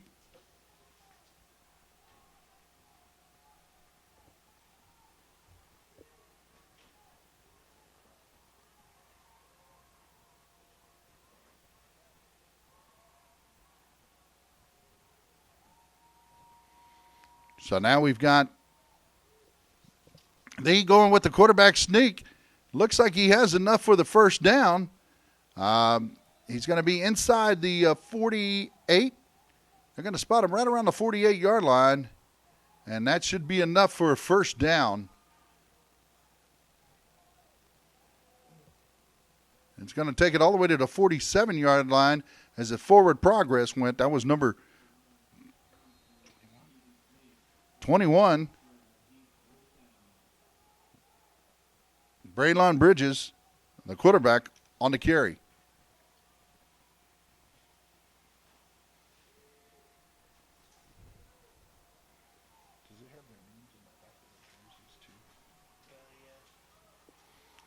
All right, so now we come out with a power I formation off to the offset I to the left. Power I to the left, and we get about 3 yards on the play.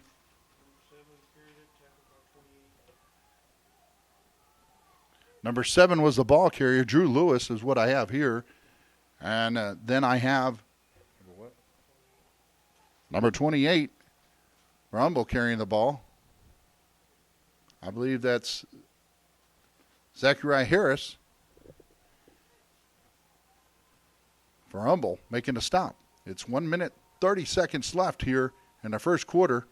Offset eye to the left, and they're running to the left. That's number 7.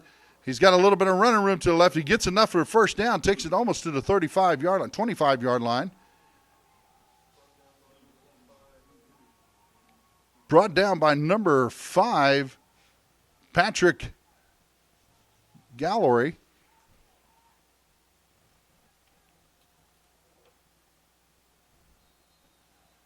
And the ball carrier again, number 7, Drew Lewis. So we're streaming live here from San Marcos, Texas at a brand new Rattler Stadium for San Marcos Rattlers. Again, they're in the power eye to the left as the ball's handed up to the halfback. And it's going to be just inside the 25 for a 1-yard gain.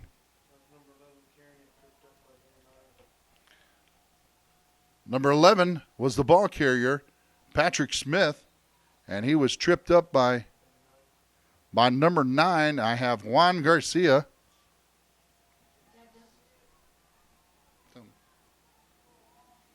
Now the power eye to the left again is the setup. As they hand the ball off to Lewis. Lewis gets some running room out to the left side. He's got one man to beat. It's a 5. He's in for the score for the Texas Heat. That's Lewis in for the score. That's a touchdown. That's going to take the score 6-0 here as the first quarter is ended.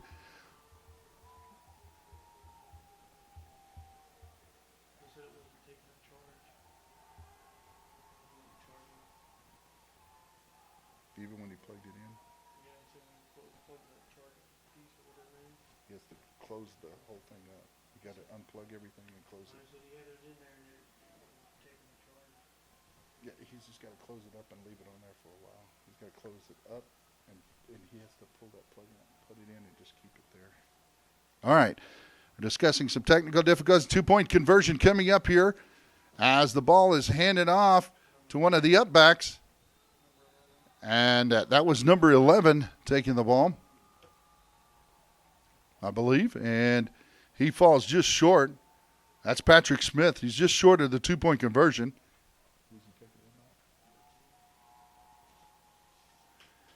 And that's number 10, Campbell.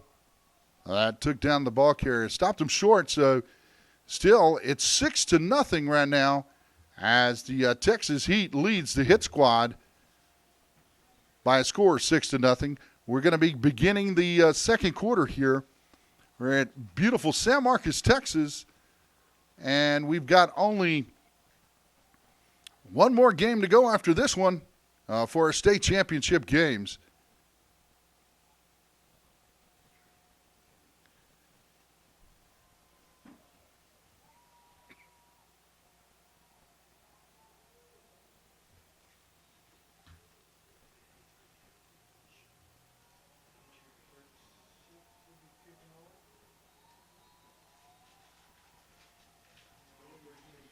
All right, number 36 will be kicking off for the Texas Heat.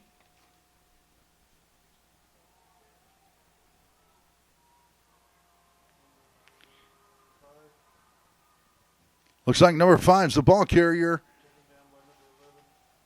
Patrick Gilroy. He was taken down by number 11, Patrick Smith. We do have an injury timeout on the field.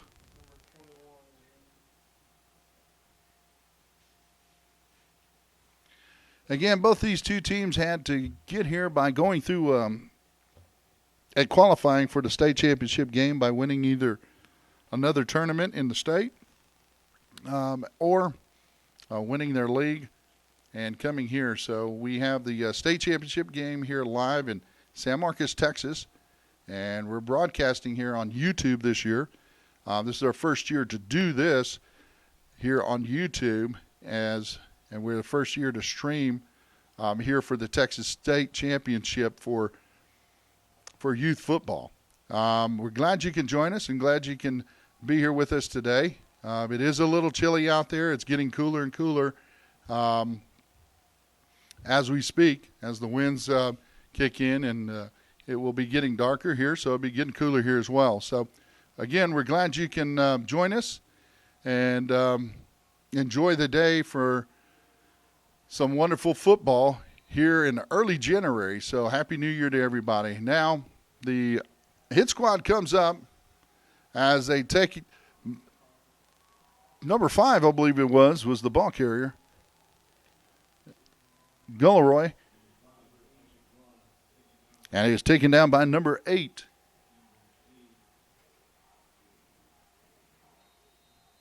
Thomas Mito.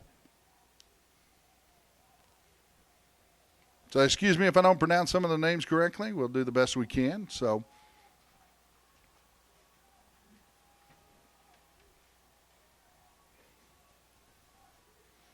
now we have the fake to the handoff, and the quarterback spins around. He goes the opposite way. Looks like he's got some running room. He's going off down to the right side. That's number 24.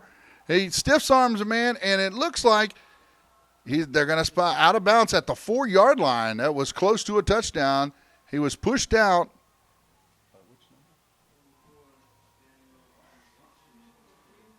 That was number 24.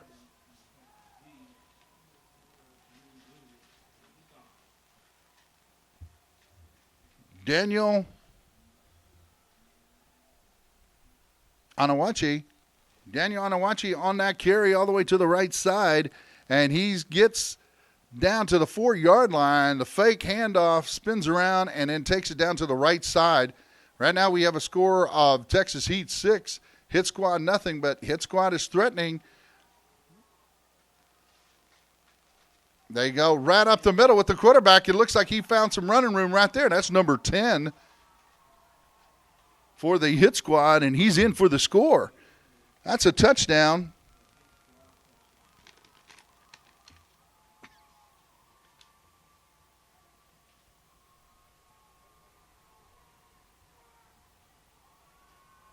That's Cade Campbell in on the score. Number 10 takes it straight up the middle, just off to the right side, and gets the touchdown.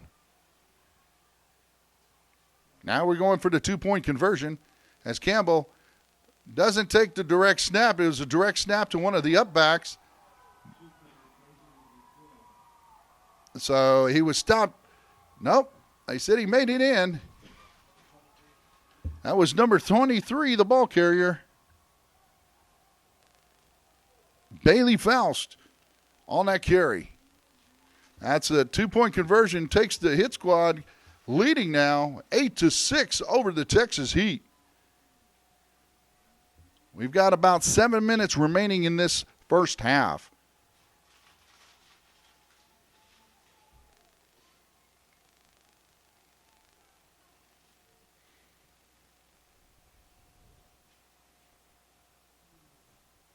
The ball will be spotted at the 40-yard line.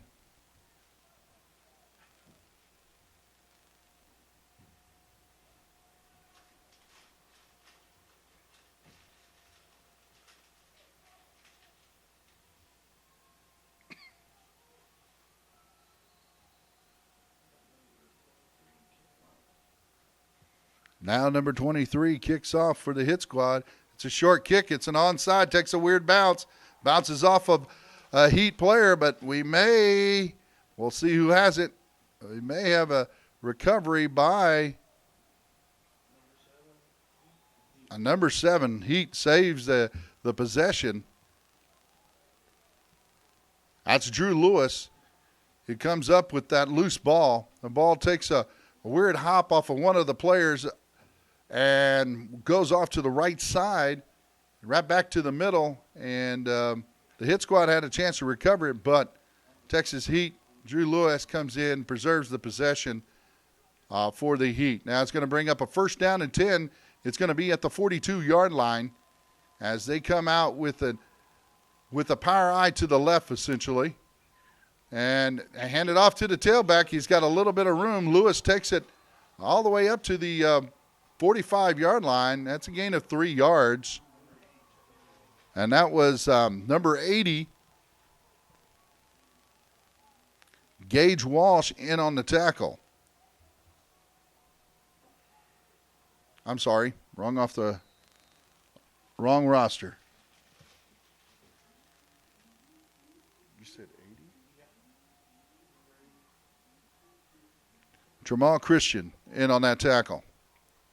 So now again, similar to an offset eye or an I formation off to the left, power I. Now Lewis looks like he's got a little bit of running room off to the left side. He's got enough for a first down. He's going to take it inside the 45.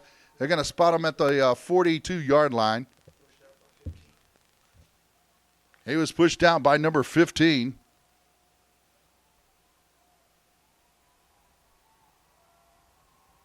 Miles Jones on the tackle. Now we've got a penalty that goes against the Texas Heat. So it looks like they called a hold against the Heat. So now they're going to push them back. It's going to bring up a second down and long, very long situation here. And it's going to bring probably about a second down and 21 coming up for the Texas Heat. That would have been a gain of about 16 yards on the play. Now the Texas Heat called a timeout as they're going to talk things over. Did Dusty make it?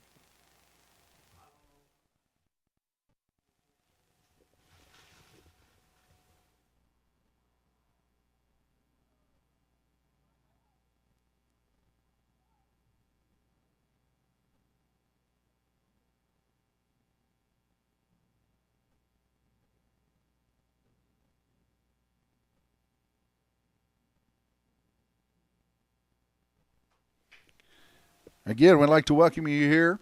We're streaming live from San Marcos, Texas, home of Texas State Bobcats and the home of the San Marcos Rattlers. We're in the Rattlers' new stadium, built this year. I think it came in the middle of the season, and the Rattlers have a beautiful facility here. And so we'd like to thank the San Marcos Consolidated Independent School District for allowing us to use the facility here for the Texas State Championship games here of youth football. Right now, we've got the hit squad ahead of the Texas Heat by a score of 8-6. We got 3 minutes and 50 seconds remaining here. And so now we've taken in a pistol formation. That looks like number 22 has the ball for very little gain, if any. He's brought back to the line of scrimmage. That was number 22 again. I'm looking on my roster for him.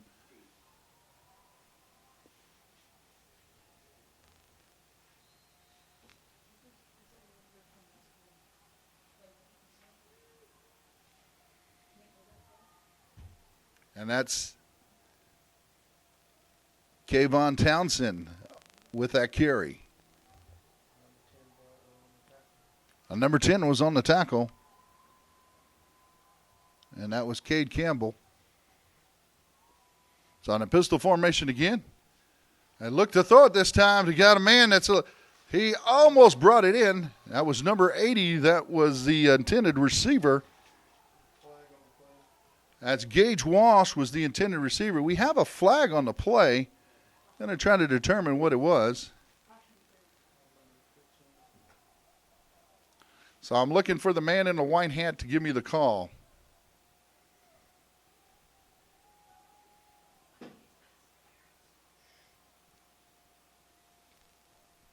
We got pass interference that does goes against the hit squad.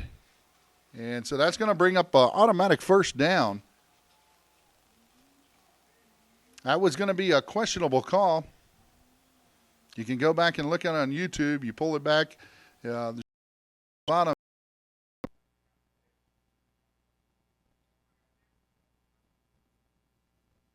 To segment AB over here, both the hypotenuse of the right. Matt, last time. Yeah. Made my shot. What are you yelling at me for? Come on, Matt. Knock it off. Come on, Matt. That's it. Everybody on the sideline. Welcome to the rescue mission. So I'm gonna go ahead and put you guys to work. Basketball does not define you as men. What defines you is your character and your honesty and what you guys will become, and you move on into life. All right, so I'm Matt. This is my assistant coach, and we're gonna cut you guys today. Make a move, put it up. Good shot. Can't get it. You guys can't get it.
When I seen that basketball hoop, I was like, basketball. I have to go see what they're doing about basketball.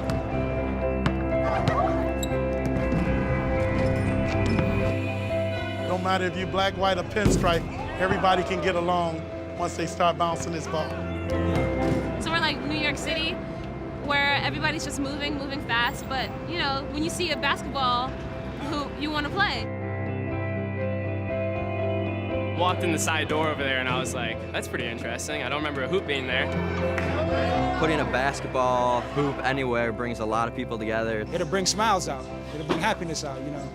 And at the end, everybody shake hands and high five.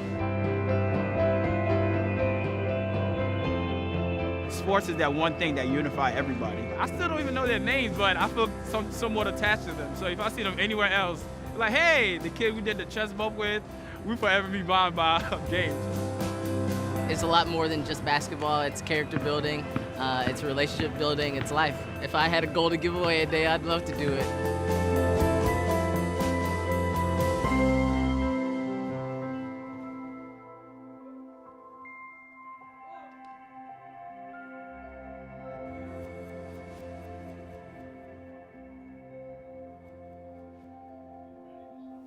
All right, we're coming back to you live for the second half, and we're going to be bringing you the second half of the senior championship game where the hit squad is leading 8-6. We're going to be starting this off here with, I believe, number 35 kicking the ball off. 36, I'm sorry. And that is Kinzo Viteri. Kinzo Viteri is kicking the ball off for the Texas Heat. As they kick it off to number 5, takes it at the 32-yard line. He breaks a tackle. He's got a little running room, pretty shifty runner.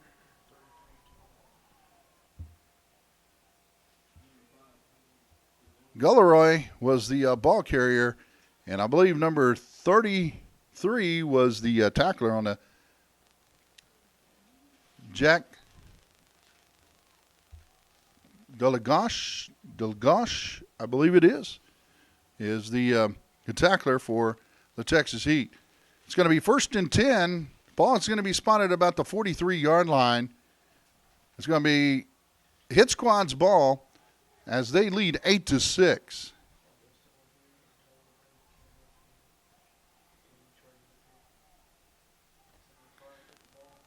Now, number 5, the ball carrier, gets about 4 to 5 yards on the play, depending on where he's spotted.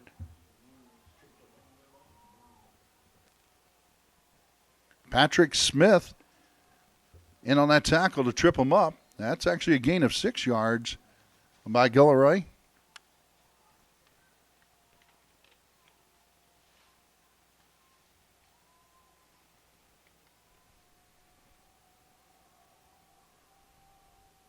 So now the ball is spotted at the 50-yard line, second down and about 4 to go. That's number 24, the ball carrier.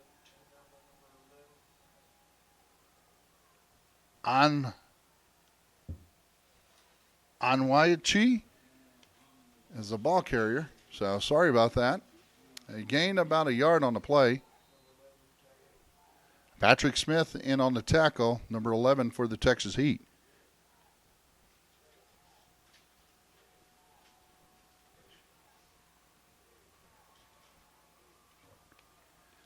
Now they're direct snap to number 23, and looks like he has enough for the first down.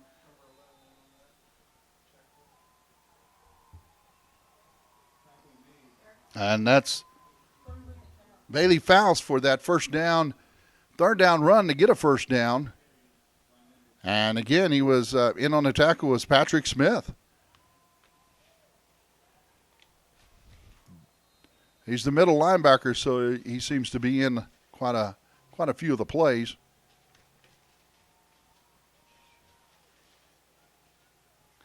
Now we're back in the shotgun snap. They do hand it off. Nope, he fakes the handoff, gets it out to number 5. He gets out to the left side. He stopped right at the 35-yard line, but that should be enough for a first down. Gulroy on that run off to the left side.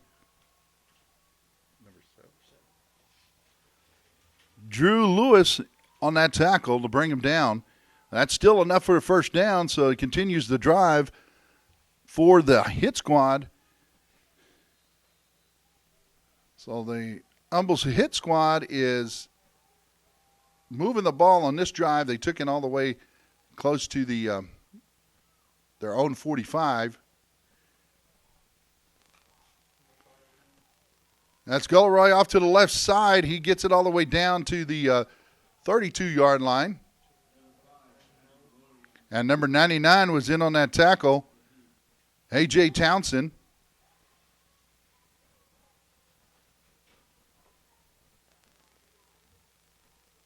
We've got about 6 minutes remaining. The hit squad is leading as they're taking this drive slowly down the field. Drive.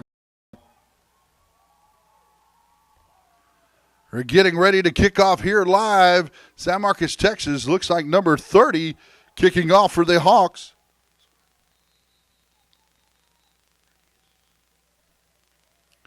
I guess we didn't have the final whistle to begin play. So now they'll do this one over again.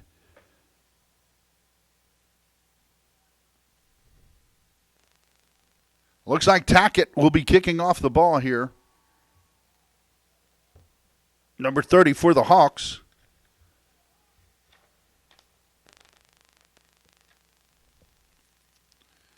And the Sharks are set to receive. They'll be on the right side of your screen.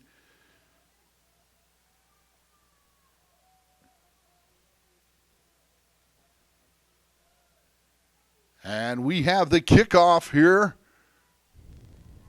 Number 21 of the Sharks, Rogers, takes the ball. He goes up the middle, and he looks like he's got a little running room. He gets it to the 48-yard line. Looks like the kicker, Tackett, was in on that tackle.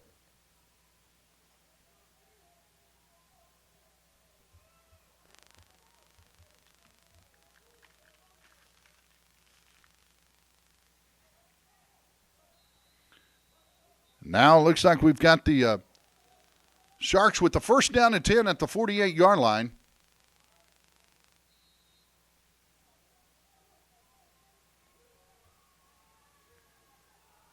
We've got the Sharks going back, pitching it out to number 24. That's Isaiah Davila. Looks like he got a little running room at first and was able to get to the 49-yard line.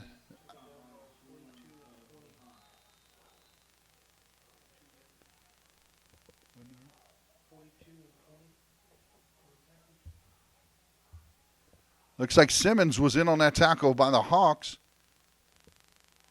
along with Eguinaga.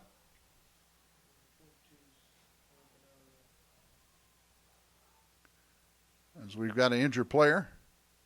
Looks like he's helped off the field.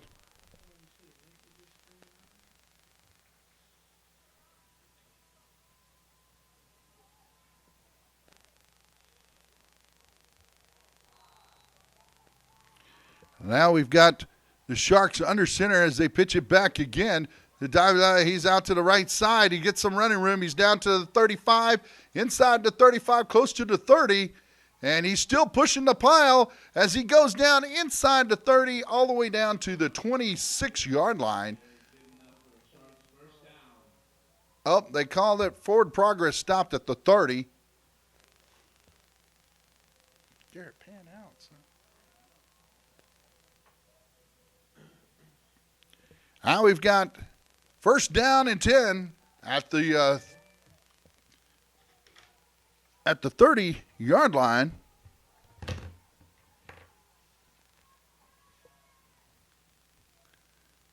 So now they hand it off to number 21. He's got some running room, made some people miss. And that was Rogers on the carry. And he was brought down by, I believe, number 7. Carmiago was the Hawk defender, brought down Rogers on that play. Looks like we're going to have a timeout called by the Hawks right now. Right now we have 7 minutes and 50 seconds remaining in this first quarter of play. The score is 0-0, and we have the Sharks and the Hawks.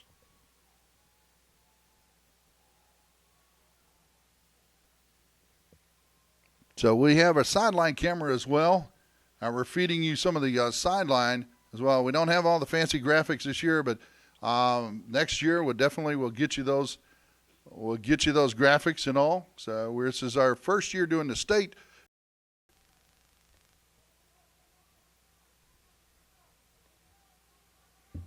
So now the Sharks will be lining up. Looks like it's going to be number 34. No.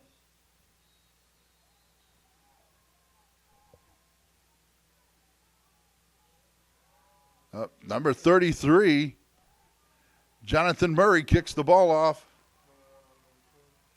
And that's number 1 on the return. He takes it up to the 35-yard line. That was Rosas with the ball carrier. And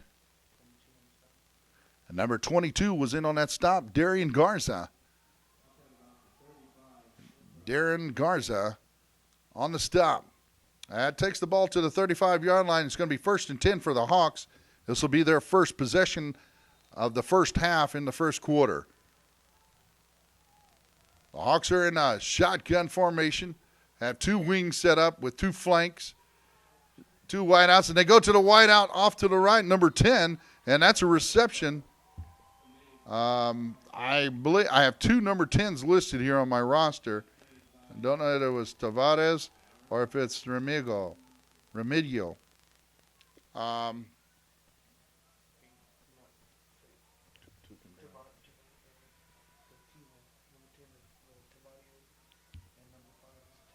Tavares was the receiver on that play. Number 5, Trinity Chapa. Now the ball goes back, and there's a big loss on the play. That was number 16, I believe was number 15, Dale, was brought down by number 67 of the Sharks, Cole Dorr. So now that's going to bring up a long second down and very long. That was about a 10-yard, 12-yard sack, maybe even more. He was already 5 yards back, so 10. And that was about a 15-yard sack on the play, 15-yard loss. So now the Sharks come in.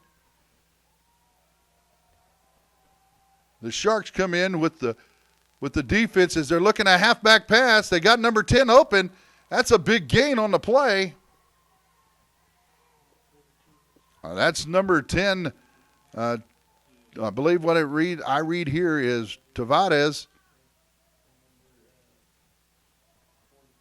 Number 42 in on the stop there. Sorry. There is no 42.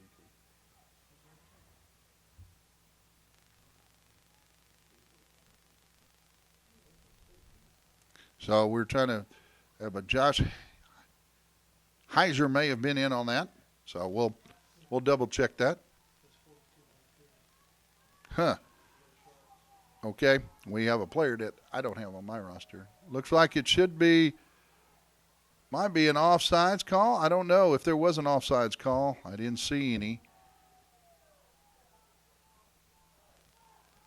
So we're looking for the Hawks were looking for an offsides as that play went incomplete. I believe that was intended for number 1, Rosas.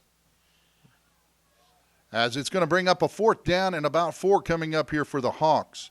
We've got 2 minutes and 15 seconds remaining as we have a running clock in these tournaments that are played in football tournaments. You have to have a running clock or it would take a long toll on the players and on the referees and everyone else. So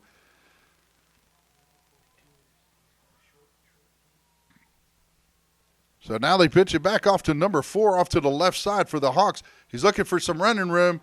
Didn't quite make it off to the corner.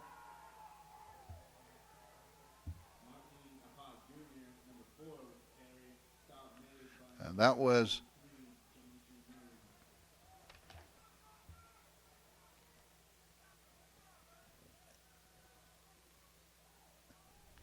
I was trying to read the name on my roster. It's printed up, but it's Innipot Jr.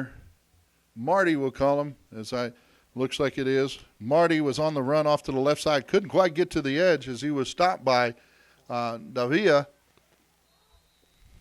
and Rogers for the Sharks.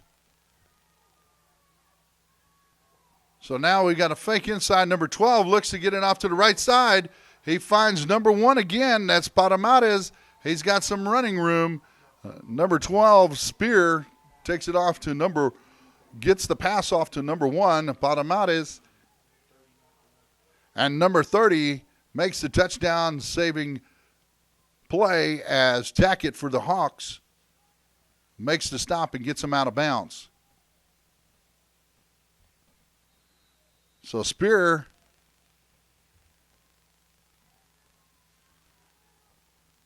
So now we take it off to the left side. Looks like number 21, Rogers, with the carry, but that's a loss on a play. That's a big loss on a play. That's going to be a loss of about 5 yards. So number 2 came in and made a big play for the Hawks.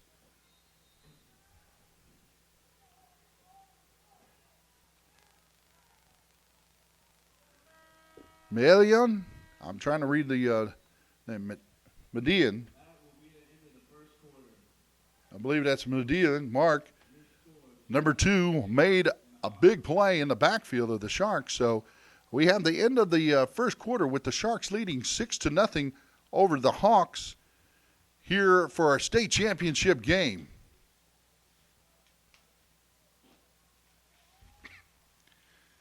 And just want to remind everybody, we do have a 6-man tackle program. You can play and you can practice in your own location 10 at the 15-yard line.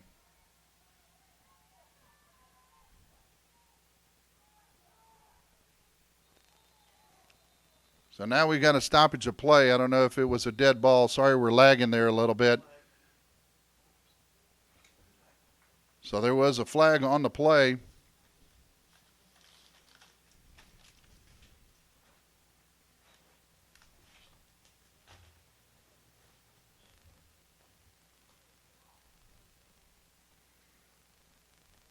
So we do have a flag on the play that was a false start that was called against the and then we have unsportsmanlike conduct, I believe, that was called back.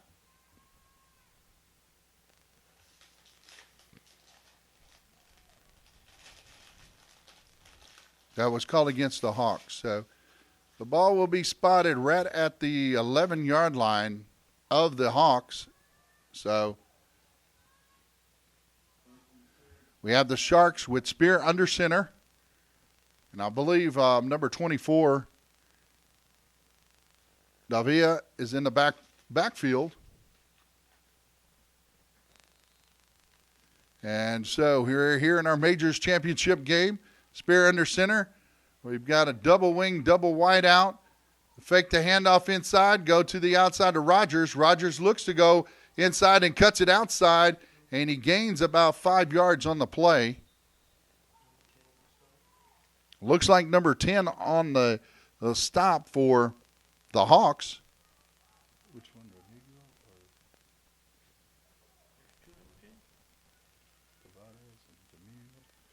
And it looks to be number 10. I have Tavares. I have two number 10s on this roster. So Remigio or Tavares.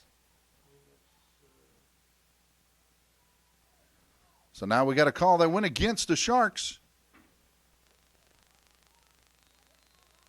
So now the Sharks that was a 10-yard hold that goes against the Sharks. It marked off 10 yards, so now it's going to be 1st and 20 for the Sharks.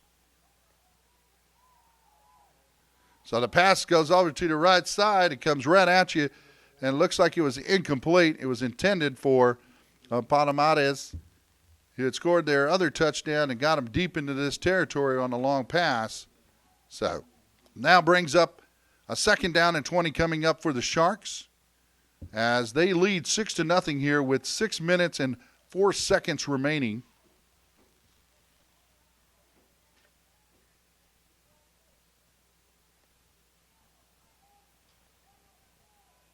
So now we have the Sharks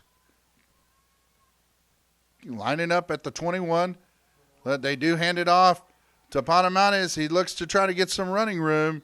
He's stopped by number 4.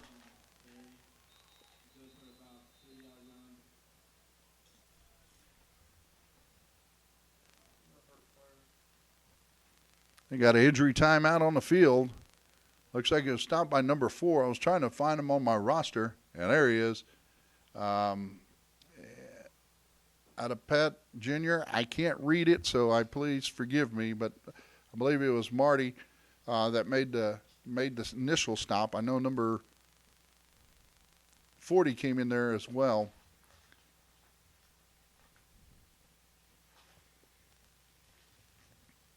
So we do have a timeout on the field. As I was explaining, we do have 6-man tackle, UIL rules that apply. And if you want to bring a team to a season of about 6 to 8 weeks long, we will be doing that in the fall. Usually it starts close to the beginning of March. You can start practicing whenever.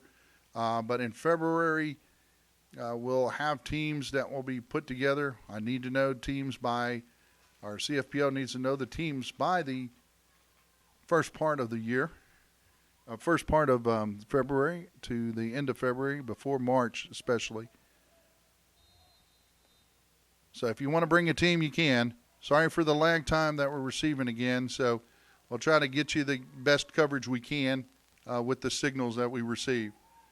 So, off the hands of Palomares again, and he was defended by number 2. And that was Medillion. So, now that brings up a 4th down. It's going to be spotted right close to the 20-yard line. Right at the 20, the Sharks have 4th and about 19 to go here. As they're in their shotgun formation, they're looking number 1. They fake to 24. It's a hard pass that's intercepted by number 10. Tavares has the interception, and he brings it all the way up to the 14-yard line. So it was tipped by another player, I believe, and then it was brought up by number 10, Tavares.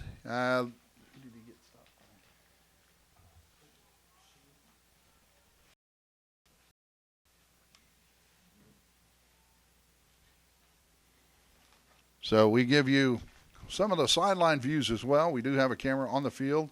Also trying to give you a little bit more diversity on the shots that we have. Instead of using one camera, we're going to have multi-cameras. Hopefully next year we'll have 3 camera views, one on the end zone as well. So we are glad you can make it tonight with us. So I hope you can enjoy the rest of the game as we're enjoying it right now. So coming up, second down and about 15 here after that false start. So second down and 15. Coming with the motion man, number 4 of the Hawks, as Dill takes it on his own. Looks like he's got a little bit of running room. And there is a flag on the play. So now it comes as Dill gets all the way out to the 36-yard line on that play. Follow the white hat. We got a hold that goes against the Hawks on that play with 1:07 remaining here in the second quarter. On the first half of play, the Sharks are leading 6-0. Again, we're here in San Marcos, Texas, using Rattler Stadium. San Marcos Rattler Stadium, a brand new facility. We'd like to thank the San Marcos Consolidated Independent School District for allowing us the use of this facility.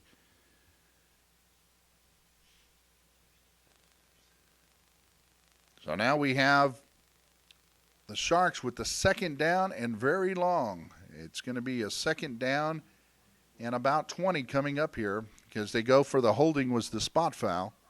As they go now under center, Dill has been in shotgun each time, and they have a straight T formation with the wide out to the right. So they look to go left on a pass. He's under pressure, but he does make the pass. That goes to number 5 of the Hawks.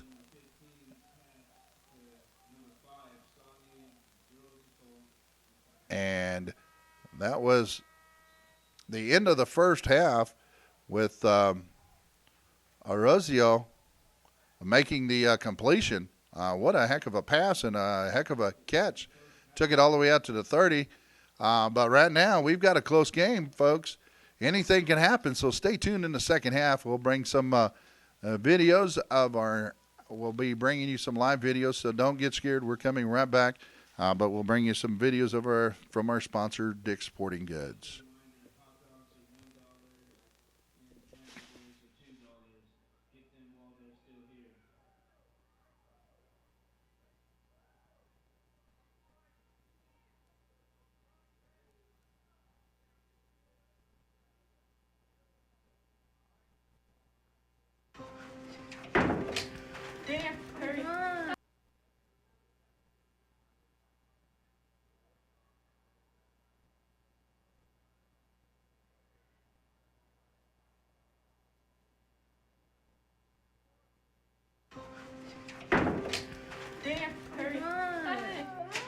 Junior, leave her alone.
We're coming back to you live for the second half of the state championship game between the between the Hawks and the Sharks here in San Marcos, Texas, with the Sharks leading 6-0. So we're about ready to get things started here. We're kicking off the second half. Now I just had information that the Cowboys went up on a score of 24-0. If anybody's interested in the Cowboys, but that is the score right now, with the Cowboys leading 24-0 over the Detroit Lions, is the word I got. So right now we're looking at the state championship game between the Sharks and the Hawks, and we're coming to you live, getting ready to kick this thing off for the second half. Number 33 is going to be kicking off for the Sharks. That's Murray, Jonathan Murray.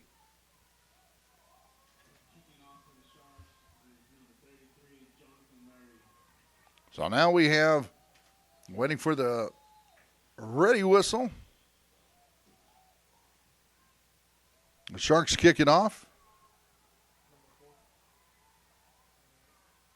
Number 4 has it off to the left side. And that one's always hard to find on the roster, number 4 here. But I do have the tackler was by the kicker, Jonathan Murray. And number 4 is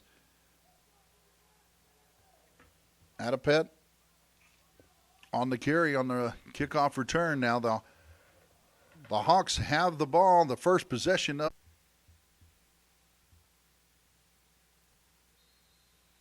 So now the Hawks have set up with the 2nd down and 15 coming up, as that was a dead ball play, and the play doesn't count against them. So they do retain the down. So it's 2nd down and 15. Now we have Dill taking the snap. He's going off to the right side. He's looking for number 10, but it's intercepted by number 5 of the Sharks. It was intended by Tavares, but was by Trinity Chapa. Makes the interception for the Sharks and puts him in pretty good field position as he intercepts the ball they're going to spot him right at the 42-yard line. So good field position for the Sharks on that one, as that was a nice play made by number 5. Number 10 almost got there to take it away, but right now we have the Sharks with the ball.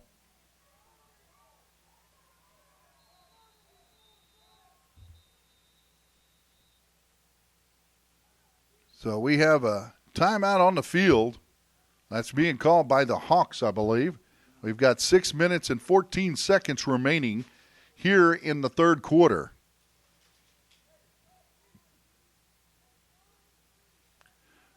So we have your state championship game for 14U. We call them majors here. And so we'll see how the outcome of the game will be. It's been a defensive battle so far with the score 6-0. No runaways here by either team. And so the Sharks were able to convert on their first possession as they drove the ball down the field and got a big play by number 1, Padamares, to be able to go in for the score. And that's been the sole touchdown of the day so far for these two teams. And so right now the Sharks have possession of the ball. 1st down and 10 at the 42-yard line, as the Hawks had just called a timeout. And we'll be getting ready for play here in just a moment. We're glad you can join us. Again, we do have 6-man tackle football, all the way from 7-year-olds all the way up to 12-year-olds. We don't do the 14U, as too many things are going on for school at that particular time. So here's the Sharks, as looks like Spear is taking the snap. He gets a high snap. He hands it off to number 24. That's going to be to Davia, and he rumbles up towards the 50. Sorry about the lag time. We're going to lag a little bit. As it turns night, the signals get a little different as we get more. Looks like a broken play, and Spear has to take and and hit the ground as he is stopped by a host of Hawks. I believe number 99 is one of them, Ramos. And 94 in on that particular tackle, or Arcia.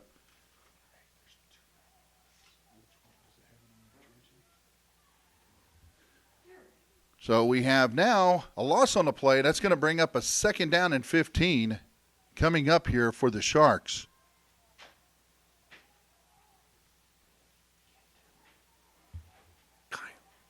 And now that takes number 24 off to the left side. And that's, again, Davia.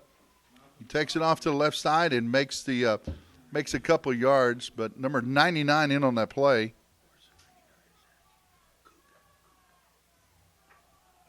It's Crook on the tackle. Sorry, 99. We had 2 99s on our roster. I said Ramos earlier.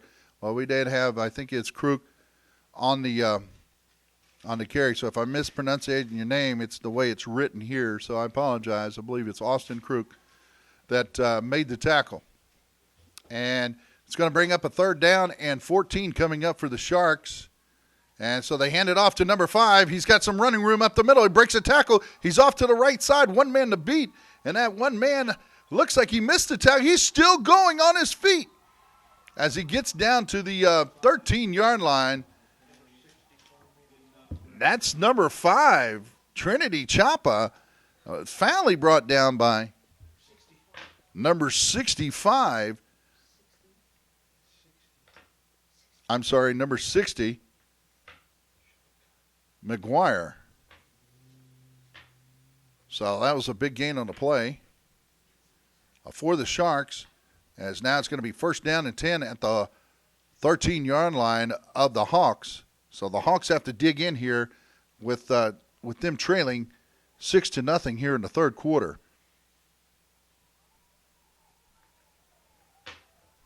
So now we've got the Sharks in an unfamiliar formation, basically an I formation, looks like it's handed off to Trinity again, and Chapa gets about 6 yards, but there is a flag on the play. So don't know if it's defensive or offensive. If he blew it dead, it'll be offensive. So we've got a situation where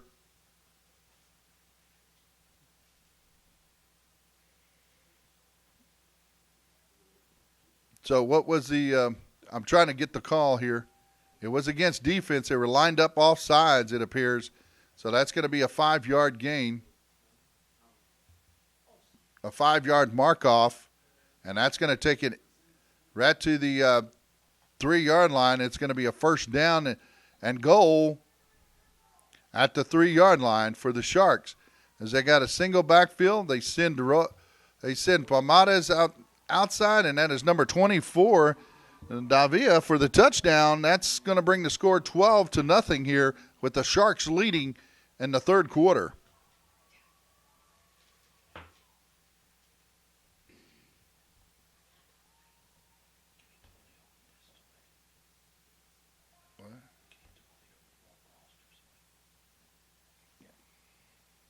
All right, so now that takes it 12-0 with a minute remaining here in the 3rd quarter as the Sharks line up for a 2-point conversion attempt. The Sharks take it. Number 12, Spear, pitches it out to number 24 as we've got a false start that's being called against the Sharks. Again, our score is 12-0 with less than a minute remaining here in the 3rd quarter.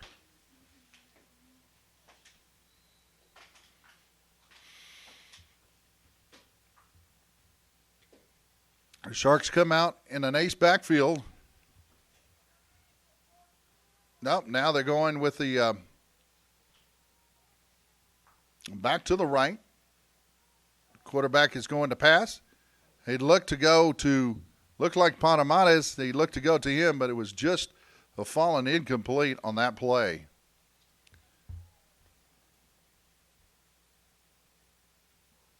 So that's the score right there. And now we're coming back to the end of the third quarter where the score is 12-0 with the Sharks leading over the Hawks. If I'm not correct here, but please forgive me, but I believe the Sharks are made up of what we call CFPO All-Stars for that age division.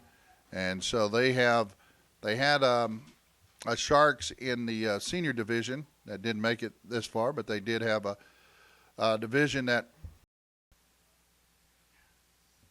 again, will be experiencing some lag time in and out. So the spots will come back and it'll jump, but I'll have the complete live version recorded up, and so we'll get that to you.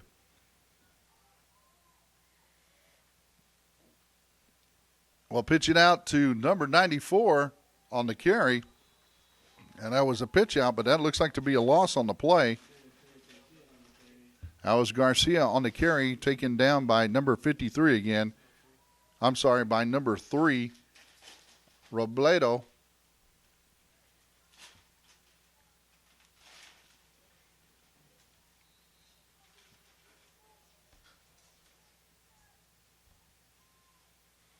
So the ball right now is spotted at the ball is spotted right at the 17-yard line.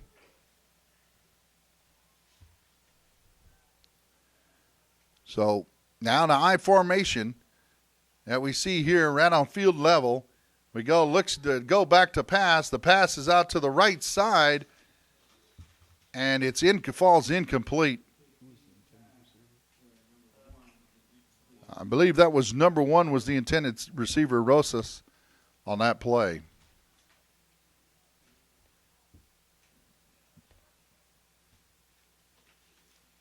That brings up now a 4th down play coming up here with the ball spotted at I believe at the 16-yard line. It should be at the 17 there. They moved it now.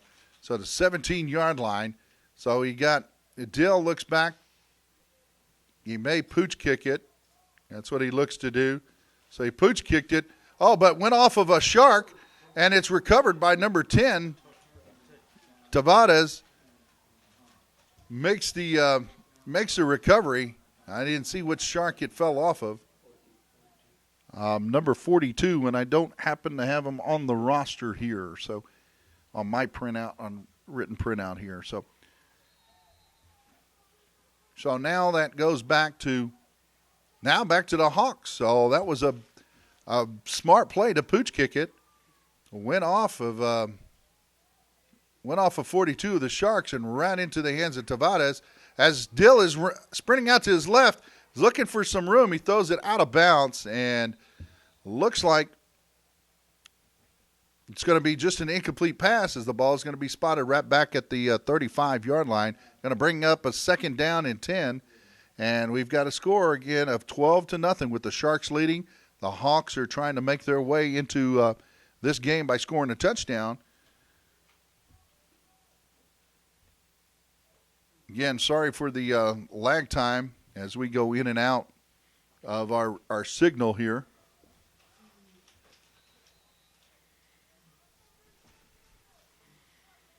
So now Dill takes the snap.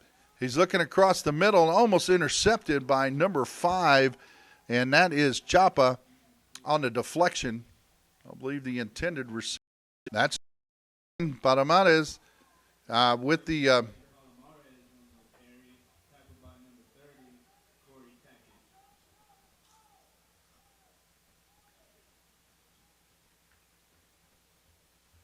that's with the carry, and he gets about 2 yards on the play.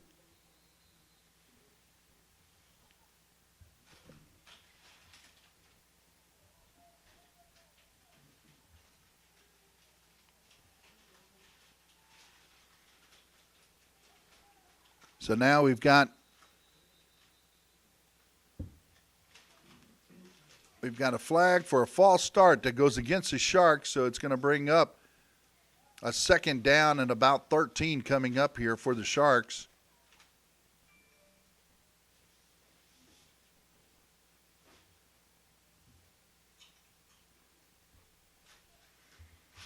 So now we have like I said, second down and 13 coming up for the Sharks as they lead it 12-0 with 2.5 minutes remaining here in the first half.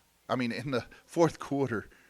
And looks like Spear decides to keep it, either a broken play or wasn't there what he intended to do. So he now had to take his lump, so to speak, and was able to go down with the ball.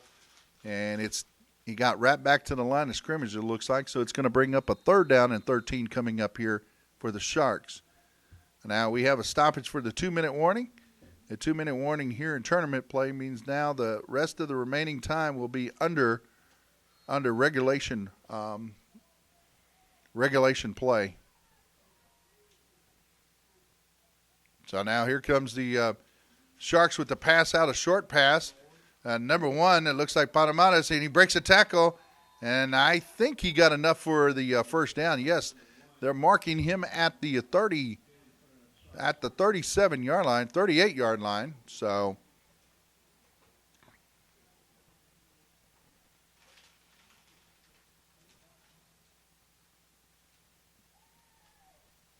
now the Sharks have a first down and 10 at the 38-yard line of the Hawks.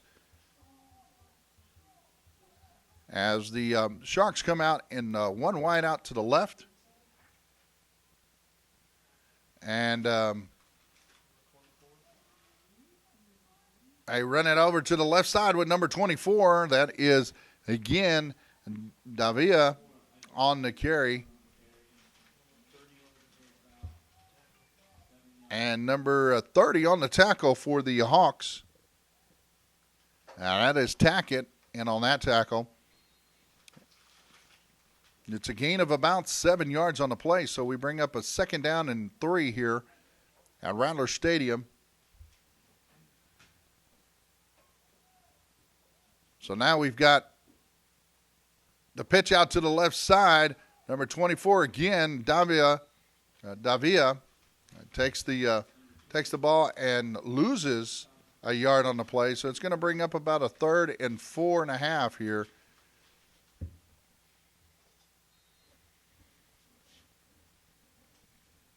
Kyle, go help.